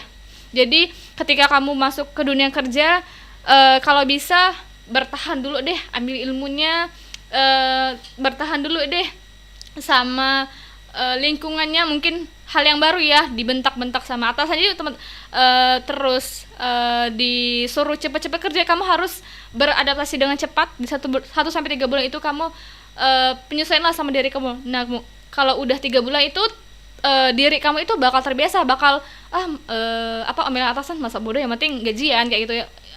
3 bulan itu kamu kalau udah lewati 3 bulan itu kamu bakal masa bodoh dah sama apapun yang terjadi di dunia kerja. Tapi kalau misalkan di puncak-puncaknya memang pengen resign, nggak cocok sama perusahaannya, udah yang penting kamu udah dapet ilmunya, udah dapat insight-insight dari perusahaan itu, udah tinggal pilih. Kamu udah punya pengalaman, punya ilmunya, tinggal pilih perusahaan yang kamu mau, seperti itu. Oke? Oke Kak Nur, sangat ini menjawab sekali ya. Gitu mungkin Kak Nur juga punya kenalan Menteri Ketenagakerjaan kali ya, sampai paham seperti itu ya. Iya. Ya, gini Kak, di sini kan banyak yang bertanya ini teman-teman ya kan pada ya terima kasih Kak Dila. Jadi banyak yang mengajukan pertanyaan raise hand. Jadi mungkin untuk kawan-kawan mengingat waktu ya, Boleh bahwa mungkin Bang Dana 1 atau 2 pertanyaan lagi deh. 1, 2, Atau oke. yang mau ngomong langsung boleh? Tadi ini Kak, ada Kak Indah Wiranti SH, ada Boleh, Kak? silakan. Kak Indah Ngobrol langsung Wiranti. sama aku. Nah, Kak Indah Wiranti ada? Halo Kak? Kak Indah Wiranti. Atau yang resen tuh Bang Dana, Bang Rizky. SN. Nah, ini Rizky dari Medan ada? Iya. Halo Bang Rizky. Boleh mungkin diliatin wajah tampannya Bang Rizky? Biar saya lebih enak ngobrolnya. Wah, sorry Kak, tarik-tarik kerja ini sore masih di luar rumah Kak, belum mandi. Oh, oke. Oke, silakan Bang Rizky. Jauh ya dari Medan ya? Iya. Kaitannya ini Kak, itu tadi kan yang saya simak tuh dari Kakak itu kan terkait platform ya Kak, platform di LinkedIn itu pengaruhnya besar gak ya Kak?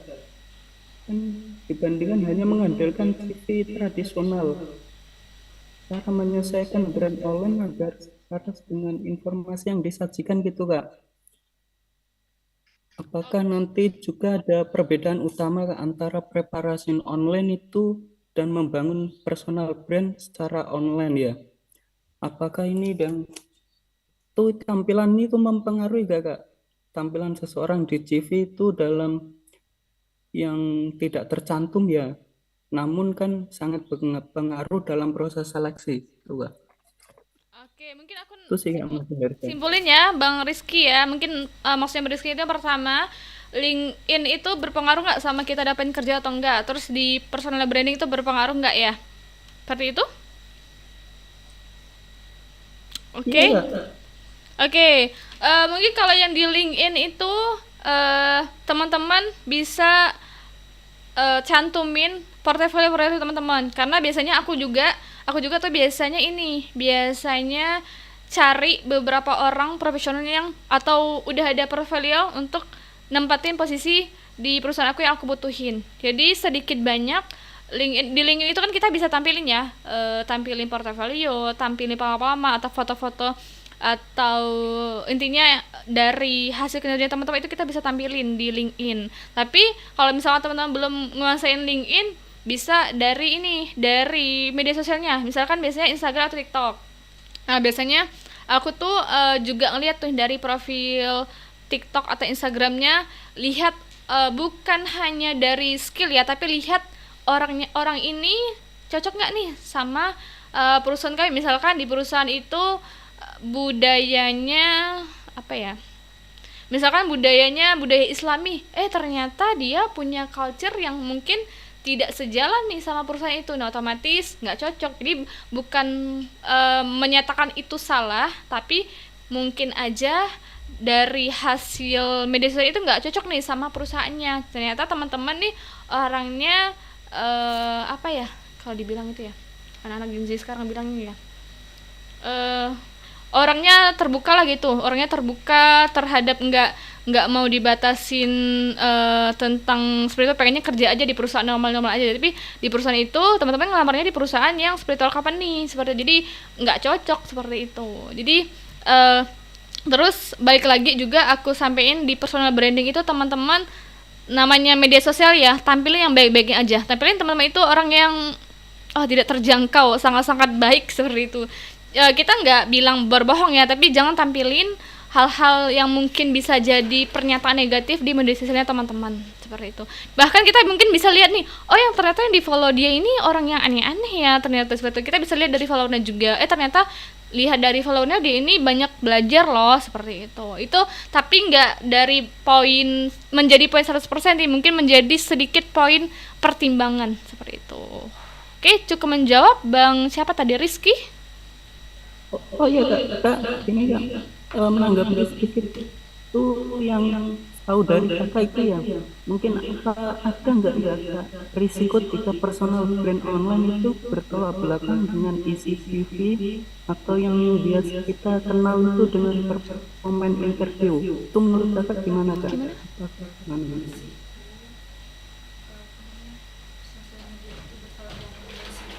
Oh, maksudnya ini ya, CV-nya bertolak ke belakang sama media sosialnya. Iya kak, mungkin kan berbeda. Apakah ada resikonya kak jika nanti isi CV itu bertolak belakang dengan performan interview gitu? Sebenarnya tidak ada penilaian yang terlalu ekstrim ya, tapi bisa ada jadi bahan pertimbangan. Oh, ternyata dia ini orangnya lebih dari yang saya kira ini di CV. Tapi teman-teman kalau bisa tampilin yang positif-positifnya aja. Saya balik lagi, saya bilang di awal, tampilin positif-positif hal-hal positifnya teman-teman di media sosial. Jadi jangan tampilin postingan, konten atau komen yang bisa jadi pernyataan negatif untuk teman-teman seperti itu. Jadi yang kalau jaga ketikan, jaga postingan, teman-teman jaga apa kalau. Nah ini satu lagi, sama foto profil WhatsApp. Biasanya kan kita nggak sengaja, aku tuh nggak sengaja ngelihat nih foto profil WhatsApp teman itu, bisa jadi juga ini sih sedikit banyak. Kalau bisa teman-teman pakai foto yang sopan, tapi kalau untuk ngelamar kerja di perusahaan-perusahaan pada umumnya ya, teman-teman pakai foto yang sopan fotonya. Kalau bisa jangan pakai foto yang aneh-aneh, atau mungkin foto yang bajunya seksi. Itu ada biasanya, apalagi misalnya teman-teman pakai perusahaan yang punya image sangat-sangat baik, itu sedikit banyak berpengaruh. Ternyata kita bisa juga loh sedikit banyak baca gimana karakter teman-teman jadi foto profilnya. Mungkin aja dari profilnya teman-teman itu jadi menimbulkan pernyataan-pernyataan yang tidak seharusnya kami pikirkan bagi seorang HR seperti itu. Jadi benar-benar perhatiin semua kanal yang bisa dilihat orang, benar-benar perhatiin dari medsos, dari foto profil WhatsApp seperti itu. Oke, satu terakhir mungkin ya Bang Dana ya. Oke, satu terakhir nih kak ya. Oke nih Kak Linda nih ya, ini sangat excited sekali. Jadi mungkin bisa langsung bertanya Kak Linda. Halo Kak Linda. Ya, halo Kak Dana dan Kak. Wajah cantiknya boleh ditampilin Kak Linda. Aduh. Mohon maaf Kak, iya nih lagi rame-rame di rumah. Oke, berarti ini ngobrol aja ya. Ya. Oke, silakan Kak Linda. Terima kasih atas kesempatannya Kak Nur. Saya mohon izin untuk bertanya. Melanjutkan ini dulu Kak. Yang pertama, jadi kan kakak tadi ada banyak pengalaman mulai dari retail dan kemudian pada akhirnya jadi HR. Nah, untuk memasuki dunia HR ini, bagaimana cara kakak untuk mendapatkan skill dan mungkin kemampuan di bidang HR? Apakah sebelumnya kakak pernah mengambil course, sertifikasi, atau yang lain-lain? Karena kan sebelumnya jurusannya mungkin ya agak linear tapi nggak full gitu ya Kak. Biasanya kan dari hukum atau psikologi gitu. Nah, kemudian yang kedua, misalnya Kak, kalau bagaimana apabila kita tidak punya pengalaman terkait pekerjaan yang kita minati, mungkin pengalamannya kurang spesifik, kurang masuk. Meskipun misalnya ya Kak, saya jurusan psikologi. Dulu magangnya itu kan di sekolah, jadi asisten guru gitu. Tapi saya sekarang itu berminatnya ke HR, jadi pengalaman di HR saya itu kurang, tapi saya sangat berminat. Nah, itu menurut kakak gimana? Dan misalnya selama waktu kosong itu kita belum mendapatkan kerjaan yang kita inginkan. Nah, sebaiknya jika kebetulan ada lowongan tapi bidangnya tidak linear, kita bisa mencoba untuk daftar atau mungkin kita nunggu untuk daftar pekerjaan yang mungkin kita inginkan tadi, Kak. Itu dari saya. Terima kasih, Kak Nur. Oke, Kak siapa tadi? Kak Linda dari Jogja. Linda ya? Betul, Kak. Oke, Kak Linda, pertanyaannya ke saya ya.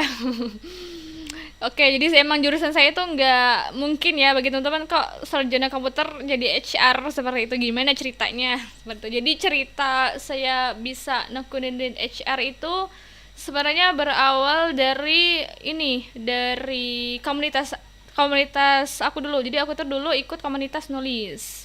Nah, kebetulan itu di perusahaan itu waktu itu butuh nih orang yang bisa nyusun bisa nyusun SOP, terus tata kelola perusahaan untuk peraturan dan lain sebagainya. Jadi mereka butuh orang seorang penulis seperti itu. Jadi mungkin alhamdulillah lakinya aku ya, keberuntungan aku juga.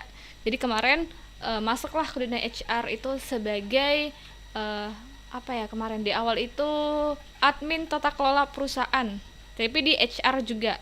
Nah, masuk ke dunia HR itu aku benar-benar nggak tahu tuh gimana dunia HR itu menghandle apa aja, terus gimana rekrutmen itu seperti apa, menghandle payroll itu seperti apa. Itu benar-benar belajar dari awal, belajar dari nol. Nah, gimana aku cara belajarnya aku?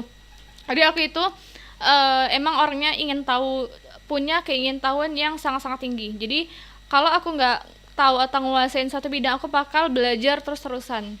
Seperti di bidang rekrutmen itu mungkin untuk sebagai rekrutmen ya butuh pengalaman yang tinggi ya. Di awal aku juga nggak punya pengalaman apapun tentang rekrutmen. Jadi aku belajar gimana sih cara belajar segala hal tentang HR itu, belajar dari YouTube, dari kelas-kelas.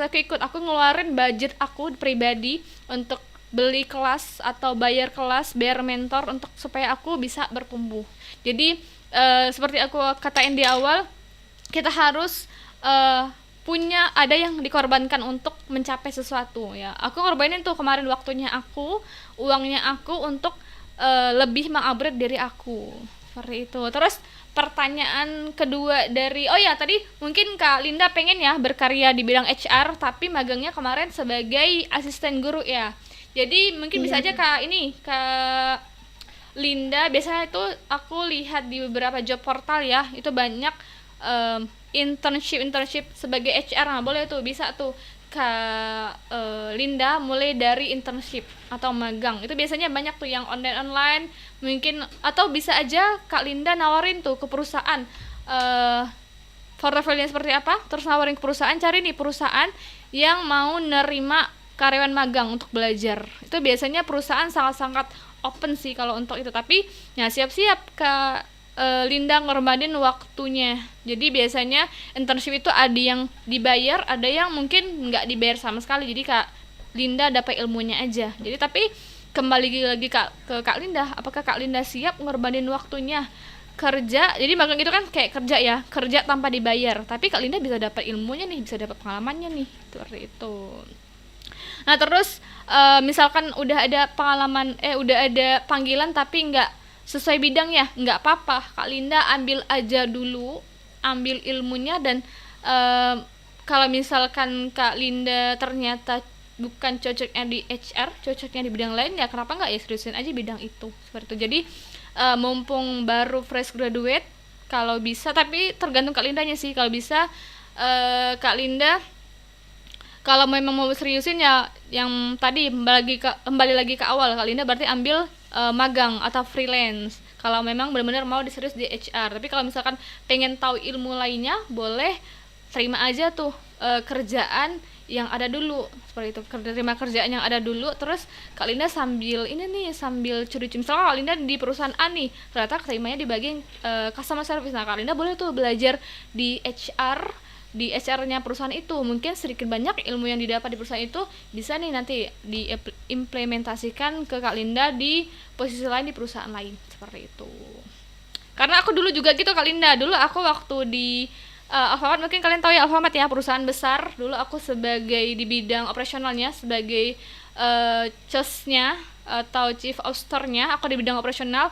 Nah aku sering tuh belajar ke kantor, kan anak kantor. Aku belajar di keuangannya itu gimana, terus aku belajar di warehouse-nya itu gimana. Aku sering belajar tuh biasanya, sering-sering kadang main-main ke kantor atau tanya-tanya teman-teman kantor itu gimana sih sistem di sana. Oh ternyata sendiri pas aku udah diterima sebagai HR, aku paham nih semua lini kerja itu bisnis prosesnya seperti ini, ternyata warehouse itu seperti ini, ternyata di keuangan itu seperti ini. Jadi aku curi-curi ilmunya sedikit-sedikit seperti itu. Jadilah aku bisa nguasain nih sebagai HR. Jadi aku tahu nih, oh ternyata kamu nggak bisa bohong sama aku karena aku dulu pernah jadi finance. Kamu nggak bisa bohong sama aku karena aku dulu tahu di warehouse itu seperti apa, seperti itu. Jadi boleh terima posisi lain, tapi Kak Linda tetap harus belajar di bidangnya kalau emang pengen serius di bidangnya yang di awal itu tadi.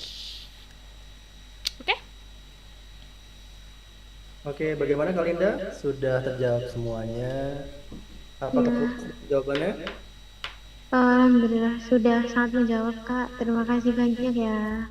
Oke Kak Linda, so untuk kawan-kawan semuanya, mungkin untuk pertanyaan kita cukupkan sampai di sini saja. Jadi reminder untuk kawan-kawan bahwasanya yang ingin tertarik ikut atau mengikuti kelas selanjutnya, itu ada beberapa promo ya yang sudah dijelaskan oleh Kak Nur. Mungkin di grup sudah di-share promonya apa saja. Nah, itu ada taktik ampuh CV dan interview. Wah, temukan diri, tujuan karirmu, taktik survive dunia kerja. Ini sangat sangat membantu sekali ya, karena mungkin saya juga pernah mengikuti beberapa kelas juga dari HR, dan mungkin bersyukurnya diterima di Kalimantan Barat sebagai tim legal staff. Oke. Mungkin sudah ya Kak Nur. Kak Nur ada Kak Nur? Oke. Halo? Ya Kak Nur sudah cukup ya berarti ya. Kita tutup sampai sini ya. Oh iya, untuk teman-teman di sesi akhir nanti ada ini ya, ada feedback sedikit, nanti boleh dari tim admin untuk nyampai. Ini ada linknya, boleh di scan. Nanti kita bagiin lagi ke grup, jadi teman-teman boleh nilai kami udah materi yang disampaikan, atau bisa kasih feedback kita nanti buat kelas apa lagi ya, seperti itu. Oke, untuk kawan-kawan, maaf ya, mungkin ada beberapa yang lupa dari penyampaian saya juga. Jadi stay tune di grupnya, jangan sampai left karena ada banyak kejutan-kejutan ya. Jadi dari grup ya kayak Nur ya, mungkin ada lowongan kerja. Buat sesi-sesi lainnya nih, jadi teman-teman jangan keluar grup seperti itu. Yang keluar grup, oke, mungkin ada yang ingin berkonsultasi atau mungkin ingin bertanya bagaimana sih Kak untuk CV dan sebagainya. Itu cukup. Terima kasih Kak Nur atas waktunya. Sehat Semangat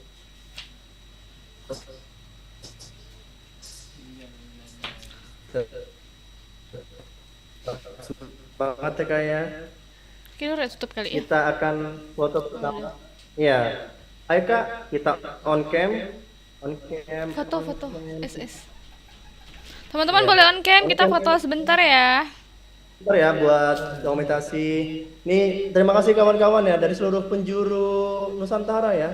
Aceh ada, Medan, terus mana? Palembang, Riau, Jogja, Jogja, Jogja istimewa. Censes sampai semua.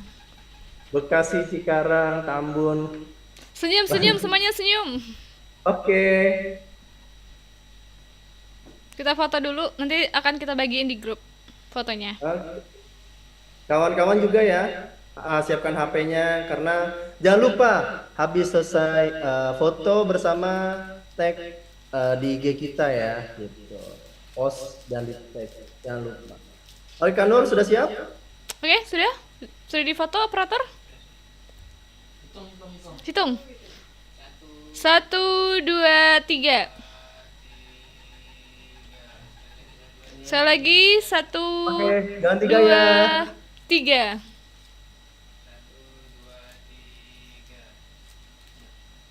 Sudah? Oke, lagi. Lagi, oke lagi ya. Lagi.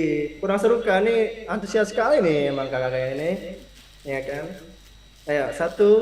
Oke, foto lagi. 1, 2, 3. Oke. Oke, terima kasih kakak semua. Terima kasih untuk kawan-kawan. Thank you Kak Nur, makasih banyak Kak atas penjelasannya. Ada semua full instan. So, dari saya Pradana Putra, I'm from Bekasi. Thanks for tonight. See you bye. Terima kasih sudah mengikuti kelas Zona Tumbuh, Berkarya dan Bertumbuh Bersama. Terima kasih kawan-kawan semua, semoga bisa mendapatkan kerjaan yang terbaik untuk kawan-kawan semua. Terima kasih dari saya. Good night. Wassalamualaikum warahmatullahi wabarakatuh. Bye. Dadah. Dadah semua. Dadah. Terima kasih kakak semua ya. Terima kasih.